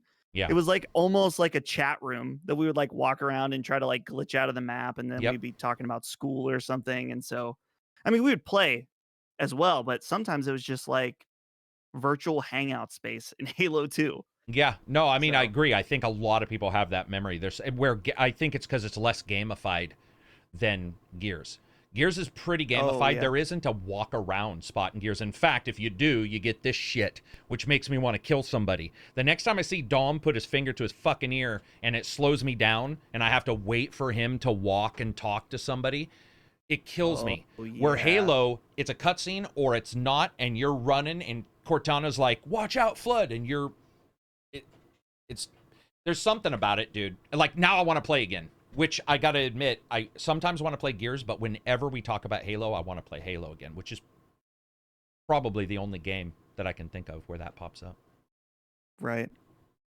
Oh, we got no, I gotta ask you a question. I gotta ask you a question. Favorite weapon in Halo?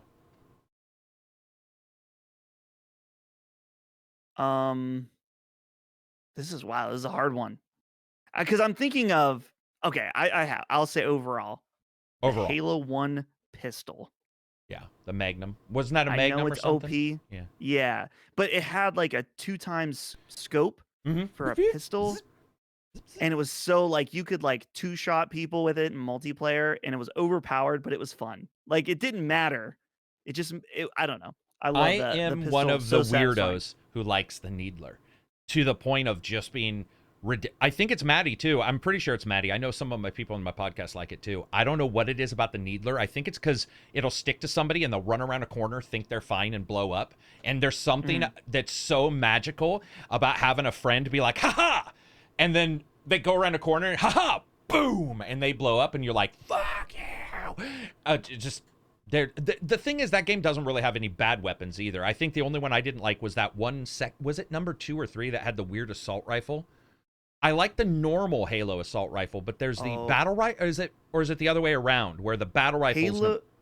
Go ahead. Yeah, Halo 2 had the assault rifle was dual wieldable, and so it made it weaker. Yeah, I wasn't a fan of that. I'm totally blanking on what they're called. But... So isn't it like assault rifle and battle rifle? I think, right, or something to that effect? Oh yeah, yeah. usually there was both though. Three The DMR. DMR, and one's a 3-shot, right? It's like bang, bang, bang.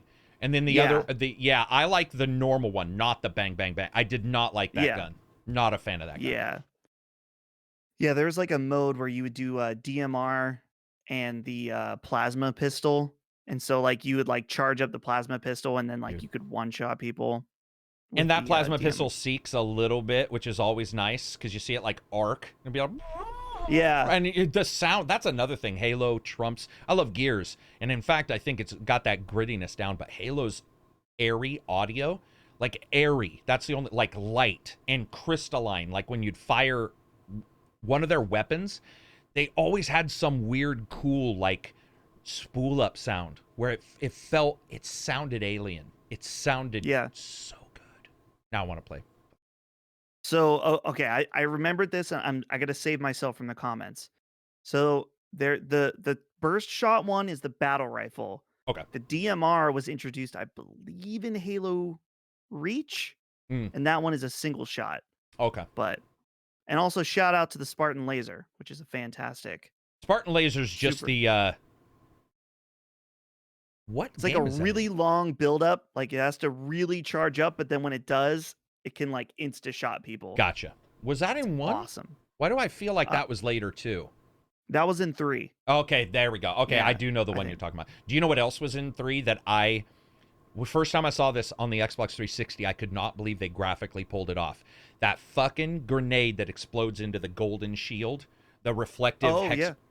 Dude, when I remember playing that for the first time and seeing one of my friends throw it and watch that shield pop up and just being like, because graphically consoles just weren't capable like that. And the coloring and the lighting and just being like, what the fuck?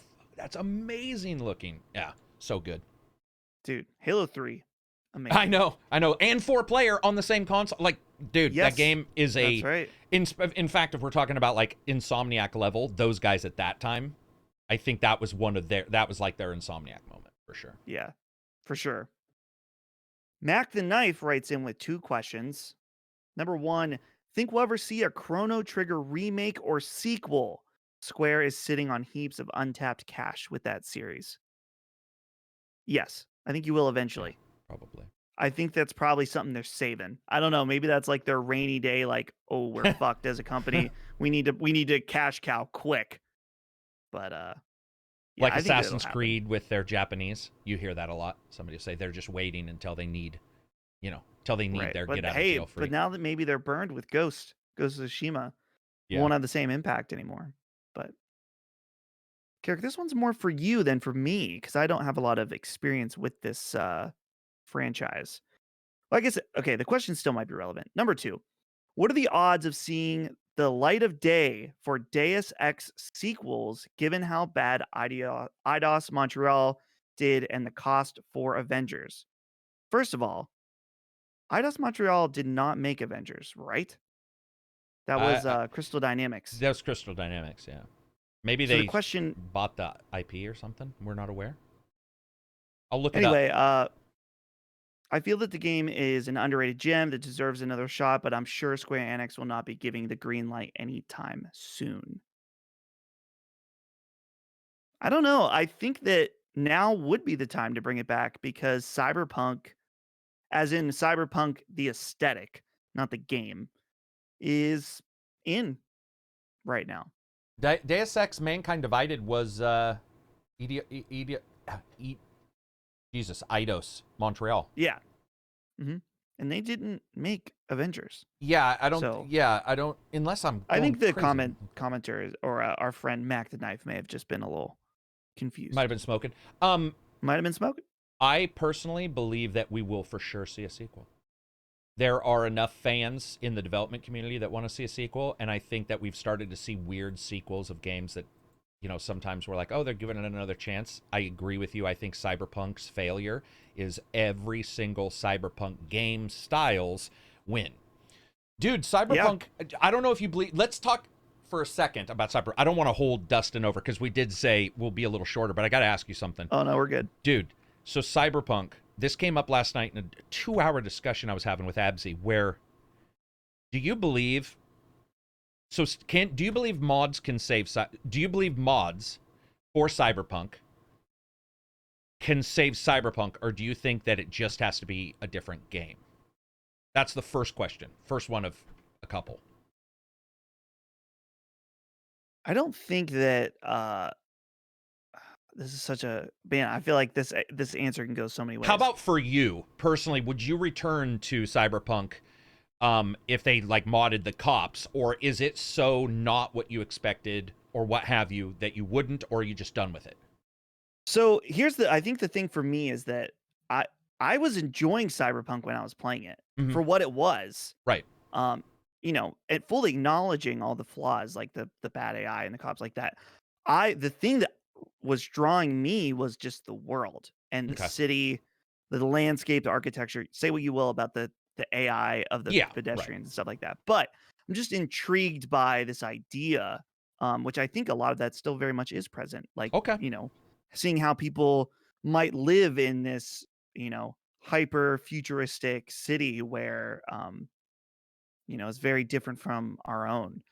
So, but as far as fixing it for a lot of people, I mean, I don't know. I don't think mods could do it. I mean, maybe mods could fix the AI and stuff, but I don't know. And then the other question is, when it comes to Cyberpunk, do you think, so when that game hit, it still sold 13. I think people forget, if that had worked, who knows how many it sold. It sold 13 million. Like, that's ridiculous. Like you just said, Crash sold like 500,000 in 1 month or something. These guys sold 13 million. So like it did succeed. But do you think some companies, the moment that had its issues, do you think some companies were like, let's make a Cyberpunk game? Like I've been wondering that myself. Like, do you think Eidos, like, okay, because they're known for interactivity. The Mankind, the DLSS games, that's what they're known for. There's no interactivity in Cyberpunk. You can't even sit.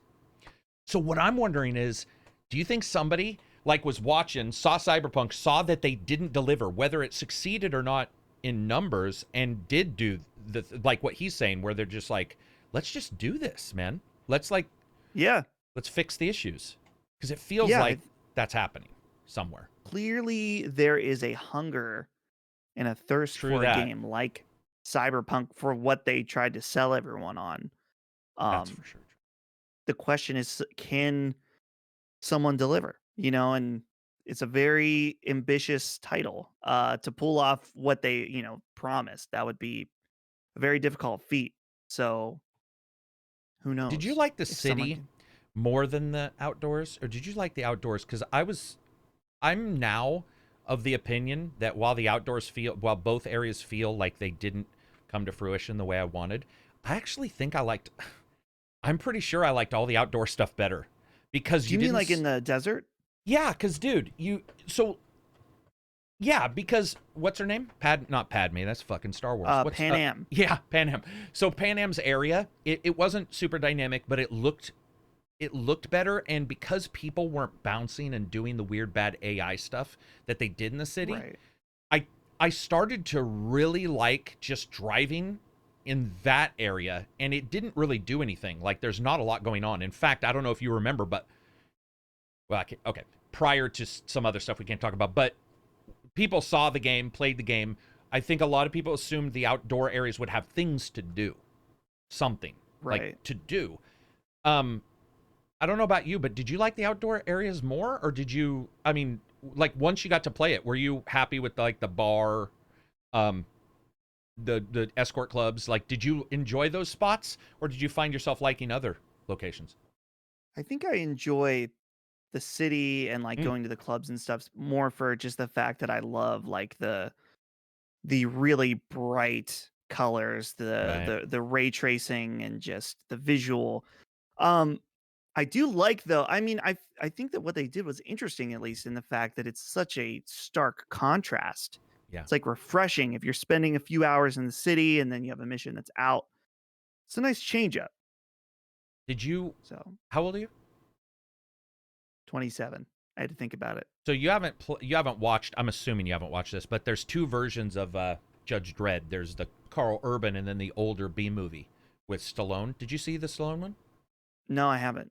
Okay, because the Stallone one is Cyberpunk, strangely enough.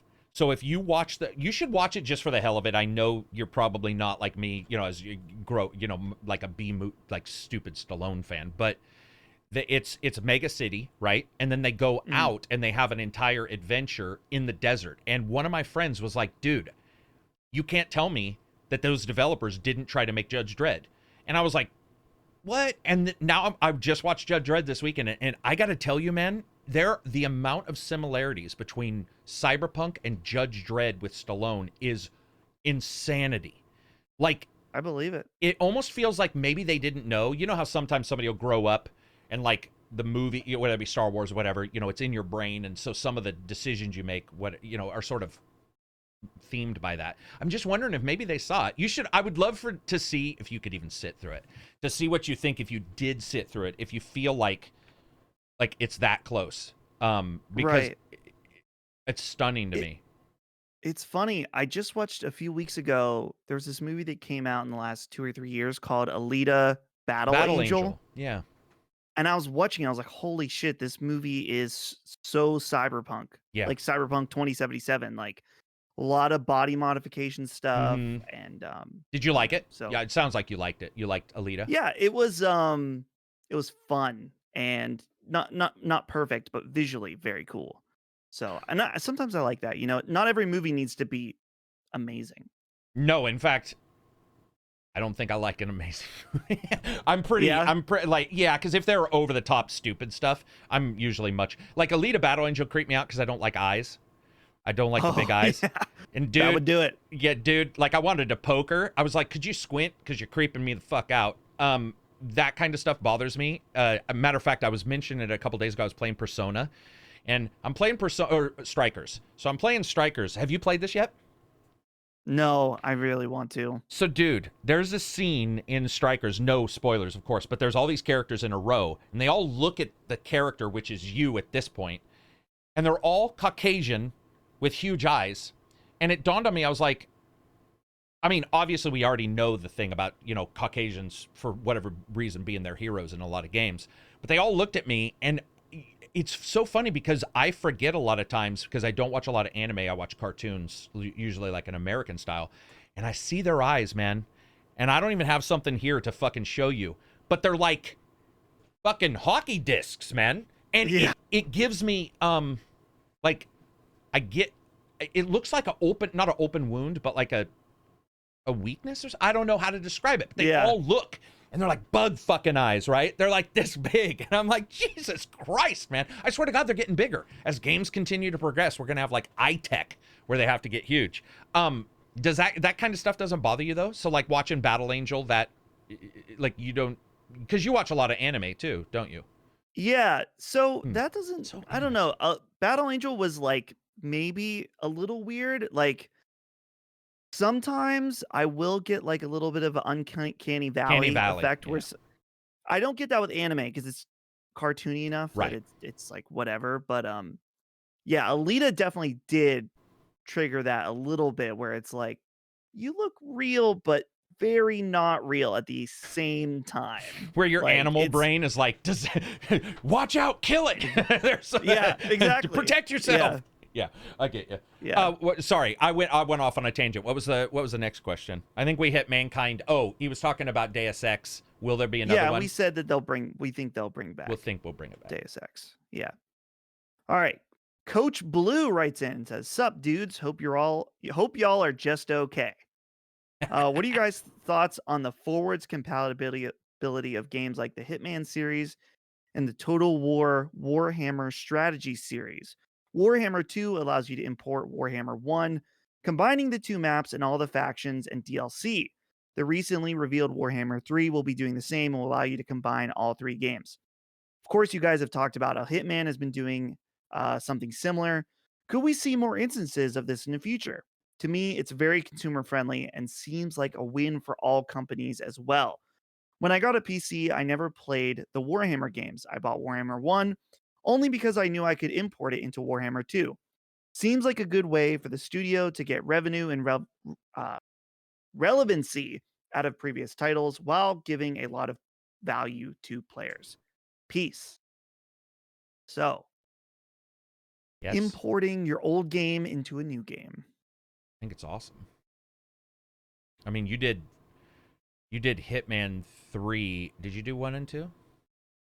I started Hitman 1 when it was free and loved it so much I promptly bought Hitman 2 so I could play it in the updated version. So here's my one thing. I love it for certain games. I think it works perfect for Hitman. The only thing that I was thinking with Hitman, I was like, at what point is Hitman 3 just a level pack with an updated engine? Right? Yeah. Like Hitman 3 is not an incredibly different game from Right. Hitman 2 or even Hitman 1. Personally, for me, that's totally fine. I'm happy to just get more of that formula only. And we talked about this, I believe, Yeah. last week. And what's so impressive about Hitman 3 is that they, for a lot of levels, take the established formula and present it in an entirely new way that you would have never thought possible. So I think there is a risk in the fact that you could just be retreading on old ground with importing the old game into the new one. What do you think about that? No, I would agree. I hadn't thought about it, but yeah, I would actually agree that it's sad we have to add that though, right? Like that's sad because it's a negative because you're like, oh, it's awesome, but and now that I think I had not thought about that, but yeah, that is true that at some point, when is it just a graphics, upgrade that you're paying whatever you might pay for 60, right? That was $60. I think it was a full price game. So yeah, no, I agree with you. I think it's awesome.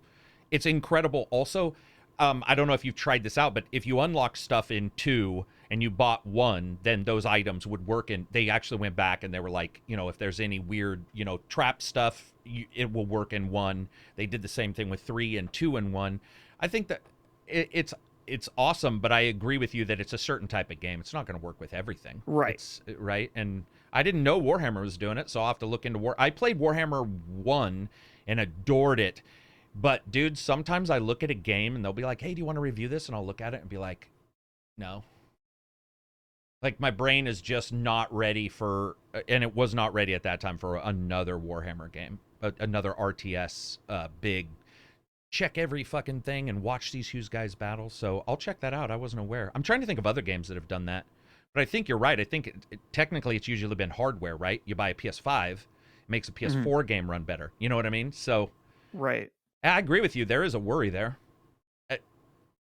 Yeah, man, that's interesting. I think you said it. I think the best, the positive note that we could say is that yes, it works for certain types of games. I think we've mostly seen it only applied. I can't think of an instance where it's been misused. Bad. I think if they did Hitman 4 and it was you could import all of the old levels, I'd be like, okay, like when are we gonna get the next generation of Hitman? Or maybe not at all. Maybe whatever they do with Bond is like, it's okay. That's the thing. I think sometimes it's like it's okay. Sometimes let things die. Yeah, to move on to the next thing. Dustin, nobody wants to let shit die. That's why I'm like, I don't want Dark Souls 4. No, I know exactly where you're coming from. Yeah. Do you know what I don't want to die though, bro? Is fucking Neo. Oh, dude, Neo. I think Neo still has life. I think they could do Neo 3. I think so too, but I'm all about trilogies. The fucking producer said he feels done. And I was just like, oh no, because I love it. Well, hopefully. Yeah. I agree with you. Dark Souls, move on. Elden Ring will probably be, your version of your next Dark Souls. Okay. The Grimblade writes in and says, who do you think will still attend E3 this year? That's something we didn't go over. It's kind of older news a little bit at this point about the possibility of a digital E3. I don't think it's happening at all, personally. You mean a physical one? Well, I don't think a physical one, and I think this digital one will end up getting canned because gotcha. According to that report, they're asking 6 figures of companies for it to be involved. To the digital one? Yes.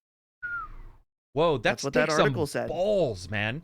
That takes some balls to be like, we want 6 figures for you to show up on our stream. I need to start charging people 6 figures to guest star on a podcast.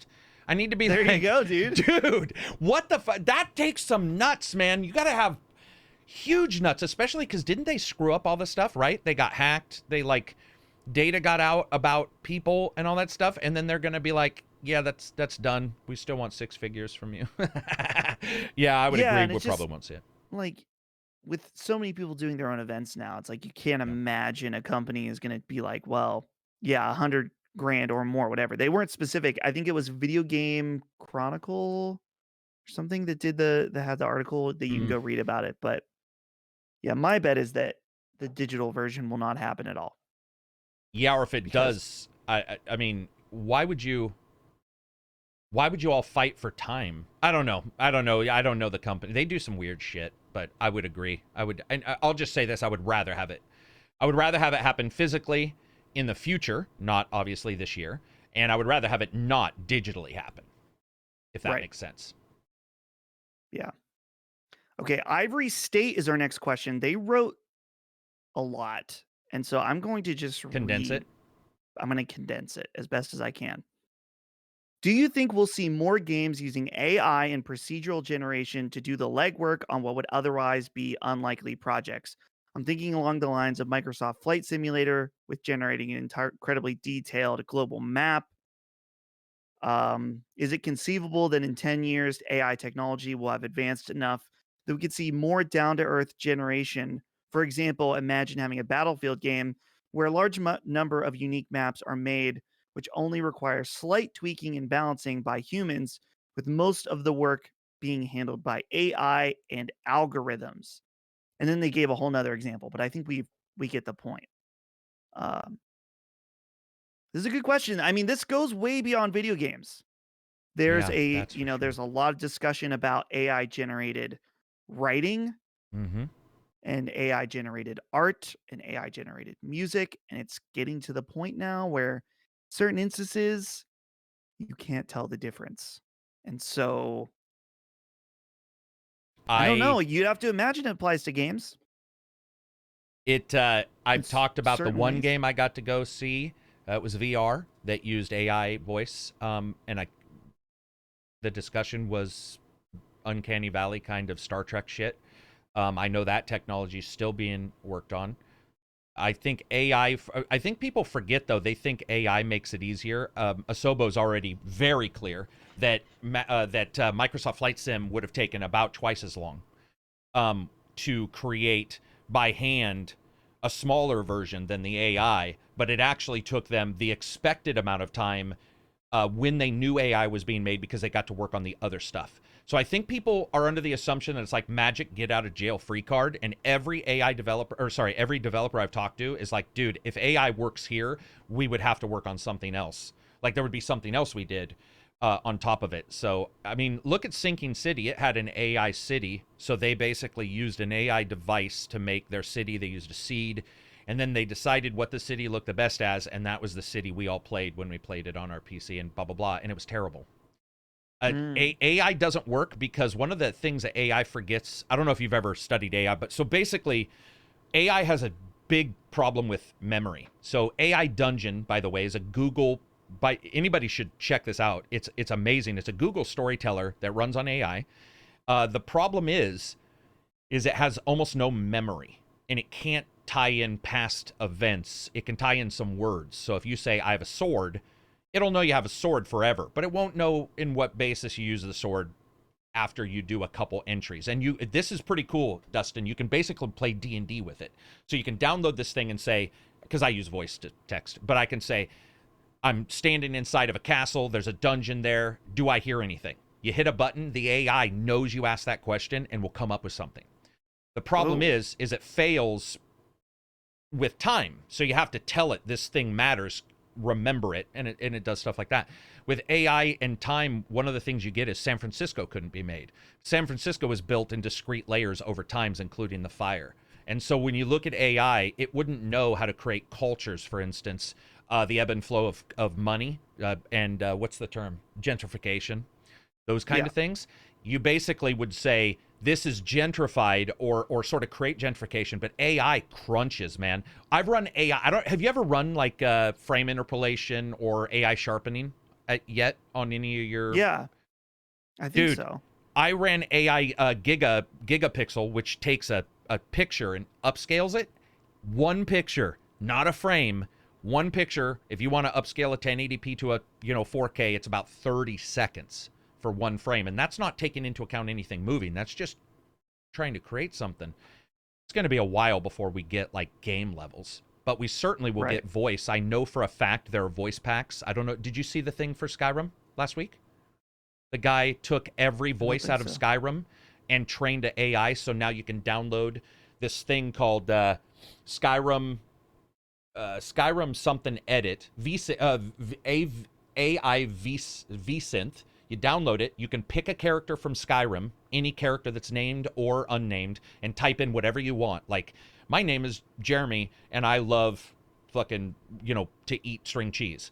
And you can pick the character, and it's trained. And so you can pick any of the main characters, including Picard. What's his name from Oblivion? Patrick Stewart, and it will say it. And it's trained on it. Yeah, and some are colored green if they're really good, yellow if they're okay, and red if they're somewhat untrained. That kind of stuff will happen really quick. Really quick. Like, I'm surprised. I mean, we already see it in some telephone things. When you call, they'll be like, hello. You can sort of tell that it's AI. So, well, that's the Adobe has kind of messed around with that, and it's a very potentially dangerous tool when you're starting to get to voice synthesis. So, but yeah, Karak, I think you're right. I think it's coming at some point, but not anytime. And you and I would have to look over it to make sure, because like AI could go nuts. Did you see Microsoft's AI where they released it onto the web and within 3 hours it was racist? Oh, yeah, it was racist. Yeah, I remember. Dude, it was mind-numbing. And I remember the AI guy behind the scenes was like, if there is anything in the world that will ruin your opinion of humanity, it's that. It's that's training a baby, basically. And the baby within 3 hours was like Hitler. It was fucking wrong. So, yeah, not good. No, so don't trust the AI. Don't trust. No. One day your toaster will rise up if you put a computer in it. So, or your television, or your fridge playing Skyrim. Suddenly it'll be talking to you. It eventually is going to take you out. So be careful. Okay.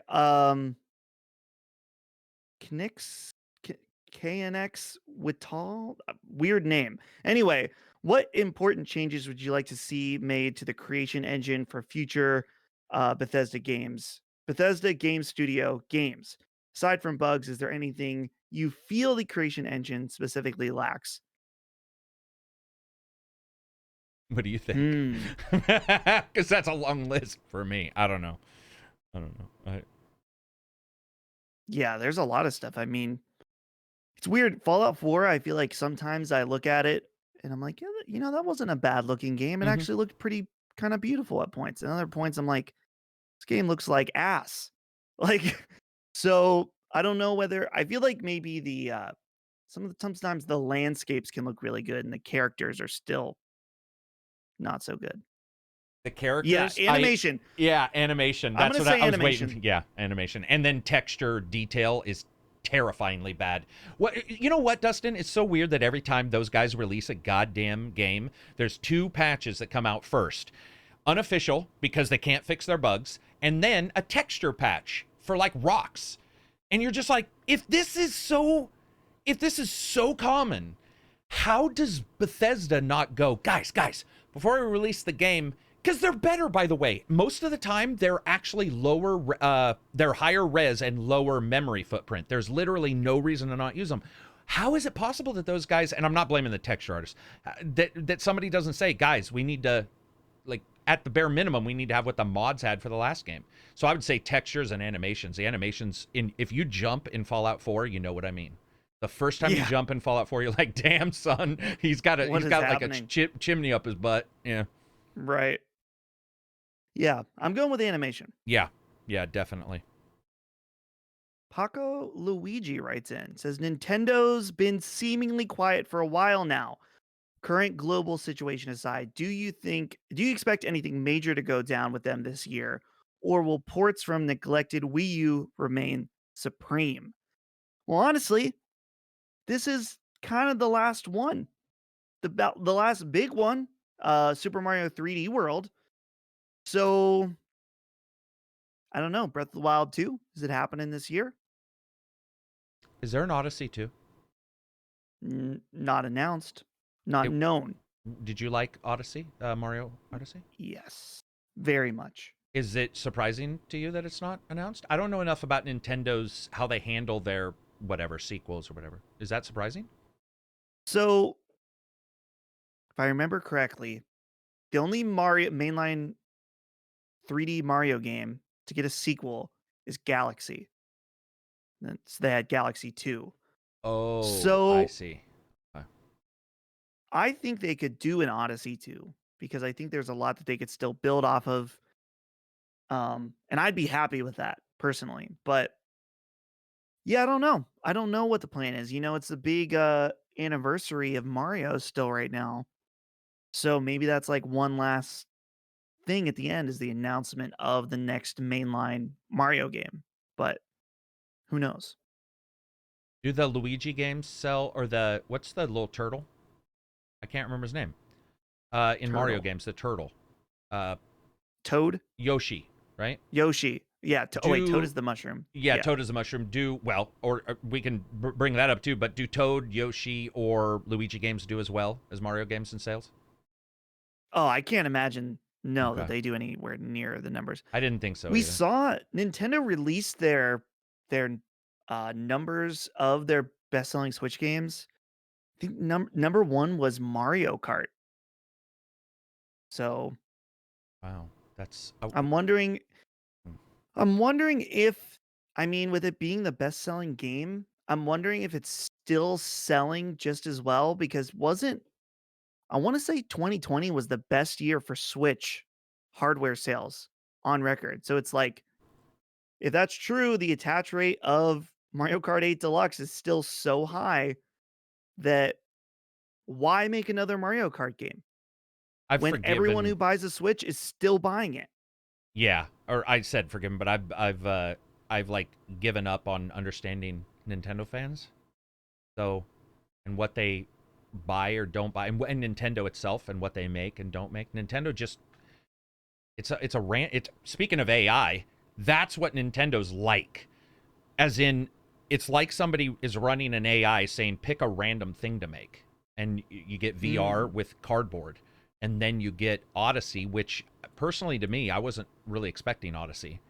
You also get Raving Rabbids or whatever, Mario versus Rabbids. So, and I know you Right. were saying you weren't a fan of that, but I believe that sold insanely well as well. So it's like makes you wonder what they look at, because I don't know what they look at. I mean, obviously Link is always going to have a game, but where's Metroid? Hasn't Metroid been rumored like 800 billion times, a new Metroid? They announced Metroid Prime 4 and then they Okay. basically, I can't remember the studio that originally had it, but it was a bad enough situation that they publicly said that they were restarting development and that Okay, I do Retro, remember that. the developers of the original trilogy, would be working on it. So, yeah, that's the reason why it's been so long. But I mean, traditionally, Metroid games don't sell very well, which True might be that. why they're kind of. Yeah. I think that might change though now. I'm Just wondering if a because of, Switch Metroid game yeah. would do it. Because the obviously there's no Metroid game on Wii U, but on Wii we got Mm. Metroid Prime 3 and we got Metroid Prime Other M, and I'm pretty sure Other M was pretty bad. And I with remember. Switch, they sell no matter what. Like, I don't know. I don't know. Sometimes I just see Switch sell something and I'm like, I don't get it. I don't know why people are buying it. I like my Switch, by the way. I'm not dissing on Switch. I like my Switch. Dude, Skyrim on that thing is amazing. Animal Crossing's another one. Pokemon's another one. They just don't do what I expect ever. Like, it's so hard for me to guess what those guys are going to release or do or even what they're thinking. So, Right. I mean, they've got a lot of Yeah, and IPs too we haven't seen in years. I don't know about all hard. Like I've come to this realization lately that I'm like, oh, I really actually am a hardcore Nintendo fan. I don't view myself that way, but it's like, well, I do buy most of the big releases and I do really Right. enjoy them. So, but it's like weird because I don't view myself that way because I also feel like I'm one of the most critical people of Nintendo. Just like this whole like Disney Vault situation that they're experimenting with right now is like heinous, and the stuff they've done to the Smash community is awful. What do they do? So I don't yeah, know what that is. What's the Smash community thing? so I can't speak to this in detail because it was a couple weeks ago and I didn't honestly read into it. But if I remember correctly, basically they shut down Smash Melee tournaments that Oh, they weren't even associated with, really. gotcha. Yeah, that's So, Nintendo. Jeez. and they've tried to fuck over content creators I know. time and I know. time again. Dude, Nintendo fans, I always bitch because I think Sony fans do that sometimes, but I forget that the worst fan to allow like egregious action from their company is a Nintendo fan. They allow like what I mean by allow is they just don't talk about it much. And yet some of this stuff I had forgotten. They have turned, they've messed up with a couple creators and they've shut down a couple, like, I don't know, man. Those guys are so weird. It's That's the just thing. Go ahead. I feel like if okay, so no one take this as any confirmation. I'm just repeating something that Colin said is it possible that we start a Nintendo podcast someday for Last Stand?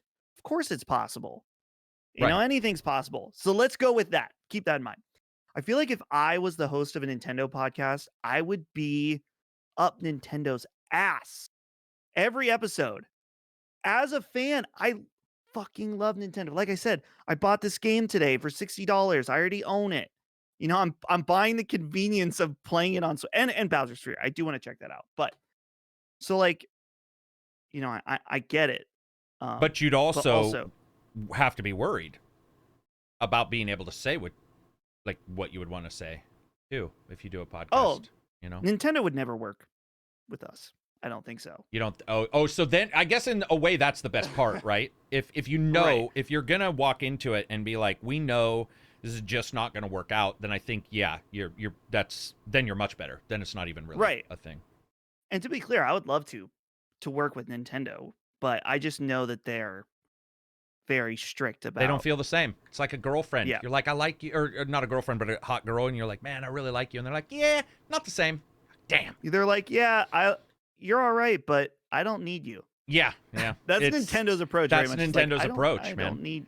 Why would you give coverage or collaborate with someone who may be highly critical of you when there's 30 people lined up that will sing your praises unquestionably? You know what I mean? And Nintendo can get away with it. And they do. They just do. Yeah. So, okay, we'll move on from there.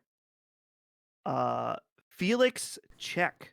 That's CHEQ, I believe. I think that's right. Super stoked that NVIDIA is dropping that DLSS plugin for everyone. Here's hoping it will help games in the long run. But I'm the only one that gets creeped out from the ultra-realistic character creator Unreal showed yesterday. And do you think developers will start using those anytime soon? So we don't have to dwell on this one for too long because we were kind of already talked about some Uncanny Valley stuff, that they're a little creepy about how realistic they are. But I don't know, character. Have you heard anything from developers about that character creator thing? No, and you have to make them look good in the game, which I'm sure you remember Cyberpunk had this issue where the character creator didn't look like the character in the game. Oh. Remember? And Yeah. I think that's one of the, that character creator could certainly look like that. You can make a character creator look like anything, but once you get in the game, you have to down res stuff and change out textures, and suddenly it's not going to look the same. Also, why would you want to waste time on that? If it's a first-person game, you wouldn't want to waste time on a bunch of textures on those characters' faces anyway. I think it's awesome tech, but it's just tech. It's great. It's great. Anything that gets people talking is great, but yeah, a lot of this stuff won't be used. Do you know what might be nice, though, Dustin, is NVIDIA's done a really good job. I'm using it, so it's not the greatest, but that's because the room is dark, but their green screen tech for streamers, their anti-noise for NVIDIA broadcast for mics. I could see games, for example, compression in Nintendo games is a big deal. They have really bad compression in Xenoblade. Skyrim Special Edition is terrible.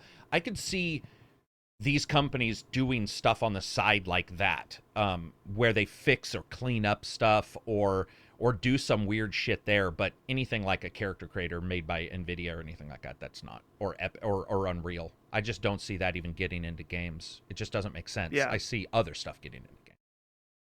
Yeah, I honestly don't know. I mean, I saw that video, but I don't know. I mean, it's all about the implementation and customization and stuff like that. Did so. you see, though, that in that they did state that YouTubers could, once it's up, YouTubers can use them for digital avatars.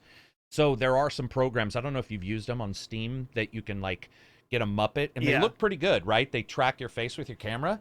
You know, that would be pretty cool to make yourself a fucking dude from Resident Evil or whatever, you know, looking, you know, evil or whatever, like Resident Evil, and using them as an avatar. I guess you could do that. Right. Yeah, the whole the VTuber scene. Yeah, which I guess is a thing now. and I don't know enough about it, but I guess it's a thing. Me neither. I think it's a bigger thing in Japan because, you know, yeah, they're into all kinds of weird shit in Japan. I love Japan. So do More than any other country. I want to go so bad, but they're into some weird shit. Yeah. You can't deny that. Brody No Ice writes in. Says, is there any anime that you would love to see an RPG set in? Mine would be Made in Abyss.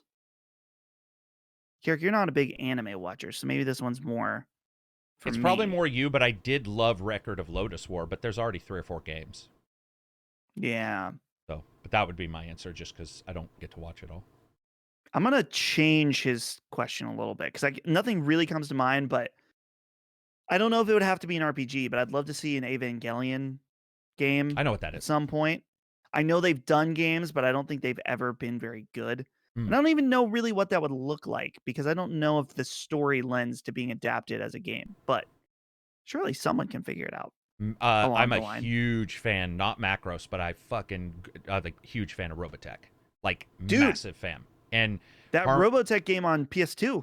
That's actually what I was just going to mention. So Robotech Battlecry did a pretty good job, and Robotech Harmony Gold has fucked over that IP. Who knows who's got it and everything. But if there was anything, I liked Robotech because I think it was pretty close to what people would like and get into, where Macross, which is what it's created on, was a little out there. I would love to see that. I loved Robotech when I was growing up, man. So good. We have 2 final questions from Natural Calamity. Shit. Here we go. A thing I miss is blind hype I felt for Fallout 4 when it was coming out. Childlike wonder and well of excitement. Has there been a game since then that have given you this feeling, and do you think we will ever have this again? Or is the days of this extinguished as we get smarter and more experienced? I've thought about this. Go, Vi. What's your answer? I think that, well, I don't know. So partially, I think that I have become jaded as I get older. Yeah. And I don't know. Maybe it's just like, it's one of those things. It's like, do we, as we experience more games, we know what to expect, and so they become less special, or has games become less innovative? I don't know.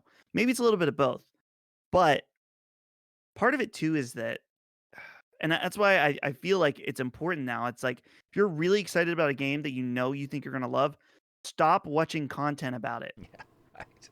Just fucking wait and play it. Yeah. You know, like, I saw that trailer. This is a dumb example, but it's relevant. I saw the trailer for Bowser's Fury, and then I saw like a tiny bit of gameplay, and I'm like, stop. I'm good. Right. I want to go experience it for myself. And I think that's the best way to recapture that wonder that he mentions. What do you think? No, I would agree. I mean, I would agree, and I think that YouTube makes it hard because everybody's trying to get views, including myself. So you make a video on something that's coming up, and I've definitely learned. I did this with Cyberpunk, man. I'm not saying I knew, it just turned out this way. But when Cyberpunk came out, I was like, I'm just not doing it anymore. Not at all. And I think the last game maybe I did it was GTA 5 because, dude, I don't know if you remember, this is fucking ancient, but when that game showed their first trailer, they killed the internet. I was at work managing a network, and we could not figure out what was going on. And I realized, as I was trying to figure out why the network was responding so slow, that the trailer was coming up in like 5 minutes on YouTube. It destroyed the internet. That was probably the last big one. I think Skyrim 2, whatever, I mean, for sure, I'm excited for. But, dude, no game can equal what you think. I think for me, technology's replaced it. VR, there are some VR things that I think pancake versions are great. But if in a pancake version, when a character moves to the right, I know that they are going to stop at my screen unless I, like, turn my mouse or whatever. VR, people just don't get it until you play it. And I think that's probably where I am, is where I get excited, is like some new thing in VR that that could be just awesome. You know, just like feel like the first big VR Skyrim's VR, but you get my, like, the next game that looks as good as a current game but in VR, if that makes sense. Right. Yeah, and one other thing that I just wanted to mention, to reiterate my point about, going media blackout on things. I think one of the things that made Hitman 3 so special to me was Mm, finding out the twist of the missions from playing. For example, the second level is, I mean, I guess the main thing I'm thinking of is a story path, right. but even then it extends out to the whole, a bunch Which of the one's the different second one? aspects. The manor. Yeah. Yeah. Right. And Right. that's the thing. Like, Right. I know Yeah. that there are people that found out what the whole point of that mission is from YouTube, and I'm like, that sucks. Yep. Because it was such a revelation when I was playing it. And so that's the thing, Dude. is like, Yeah. That game. yeah, so good. It's so good. And that game also did, like, I think if all the levels were that way, it wouldn't be as cool. It might be No. interesting, but it's because, I don't want to ruin it for anybody, but I mean, yeah, it was smart. It was like doled out in a smart amount or something. I don't know. Like it was, Yeah. it was, you can imbibe it easier. It's almost like getting a short game that's awesome versus a big game with some filler, and Hitman nailed it. Yeah, totally agree. Last question is an off-topic one. Here we go. Are you on Team Ketchup, Team Mayo, or Team Mustard? After choosing your team, what do you put it on? I am Team Mayo and Ketchup, putting it on fries, in my cup of noodles, and on my sandwiches, both mayo and ketchup. Okay, what the fuck? What's he talking Ketchup about in noodles? in my cup of noodles? You are banned. Natural calamity, you're banned from writing in, because that is disturbing. And you That's should be in jail. making me a little ill, man. I don't. I'm mayo though. I love mayo. Mayo. So, for any listeners of Sacred Symbols, will know Miracle I Whip. hate ketchup. Oh, you hate ketchup? Hate ketchup. Really? Interesting. Yeah, Okay. and people were enjoying that I referred to. I can't soak ketchup. I don't like the vinegary smell. Yeah. But something that is just so foul to me and has been my entire life is you see someone get a ketchup bottle, and if they don't shake it up, Oh, the water? the ketchup, the pre-cum, the ketchup pre-cum, Yeah, it's nasty. all over It's a nasty. bun or something. And you can hear it. It sounds like a fart. It sounds grotesque when you put it. It's like, and then that water comes out, and there's mixed in little bits of cat. It's disgusting. It's disgusting. Yeah. Dude, by the way, mustard does that. If you buy cheap mustard will get water in it because it's in your fridge, and I don't know why, but it won't mix. And if you don't shake mustard and you get older mustard and you flip that thing over, it also will have that. It's not mustard. It's early mustard. Yeah, it's pre-cum mustard. It's so gross. Now, Karak, I do have to put a fold to this, and then we can be on our way. But I think it's important. I know that I hate ketchup, and I've made that clear. But I love barbecue sauce very much. Now, people have come to me and be like, "Well, Dustin, the base for barbecue sauce is ketchup." And I'm like, sort of technically, but in 99% of instances, you're not going to mistake barbecue sauce for ketchup. They taste completely different. Completely. And I've had barbecue sauces that taste like ketchup, and they fucking suck. Is it with ketchup also the sugary? Because ketchup is, or is it just the vinegar and like the consistency and just the fact that it's like fake tomatoes? Like it's a weird. It's just all of it. I think it's the I don't like vinegary stuff Mm. for the most part. Like I don't like pickles, don't Oh, like okay. ketchup, Yeah. and I'm not into vinegar as a flavor. So, and barbecue sauce is like, sweet and a little So tangy, tomatoes are some cool to you. Oh yeah, I'm fine with tomatoes for sure. Yeah, yeah. I mean, it's so weird because I never do food stuff, and this is the podcast. It's just religious, man. It's the Like, lambs. it's Yeah. so weird, and so I don't even think of this stuff other than I like mayo and not Miracle Whip. But I think the reason why is because of Miracle Whip's tart, and I don't like tart. So like, I Mm. get where you're coming from with not liking vinegar because though they're not the same, there is something about Miracle Whip looks like mayonnaise, but then when I taste it, it's got a taste that is unexpected. Where I think with barbecue sauce, whatever you're getting, you expect. Where with there's that vinegar taste to ketchup that doesn't exist. I don't know what they're saying. Where it's like it's a base to all barbecues because first of all, it's not a base to all barbecues. In fact, I think they're saying tomatoes because ketchup is not a base for almost any good barbecue sauce. They're not making ketchup and then pouring it into a fucking vat and then making barbecue out of that. But they will use tomatoes. But that's not the Right. same thing, man. That's not the same thing. Like there's all kinds of bases for those. Molasses, by the way, is a major Oh, yeah. use. It's not tomatoes. It would be molasses mixed with other stuff. It would be honey. Honey's massive when it comes to like a lot of different barbecue sauces. Not like it depends. Do you like A1? No, I haven't had it in like a Hmm. lot of years. What about my favorite thing in the world, dude? Is fucking horseradish. Do you like that, or do you think that's nasty too? I've not honestly Hmm. had it, but I wouldn't be opposed to trying it. I like it because you can eat it So, without burning. So when you burn your mouth on a hot sauce, I have difficulty then tasting because of burn. mm. It's so with horseradish, there is no burn in your mouth. It's sinus.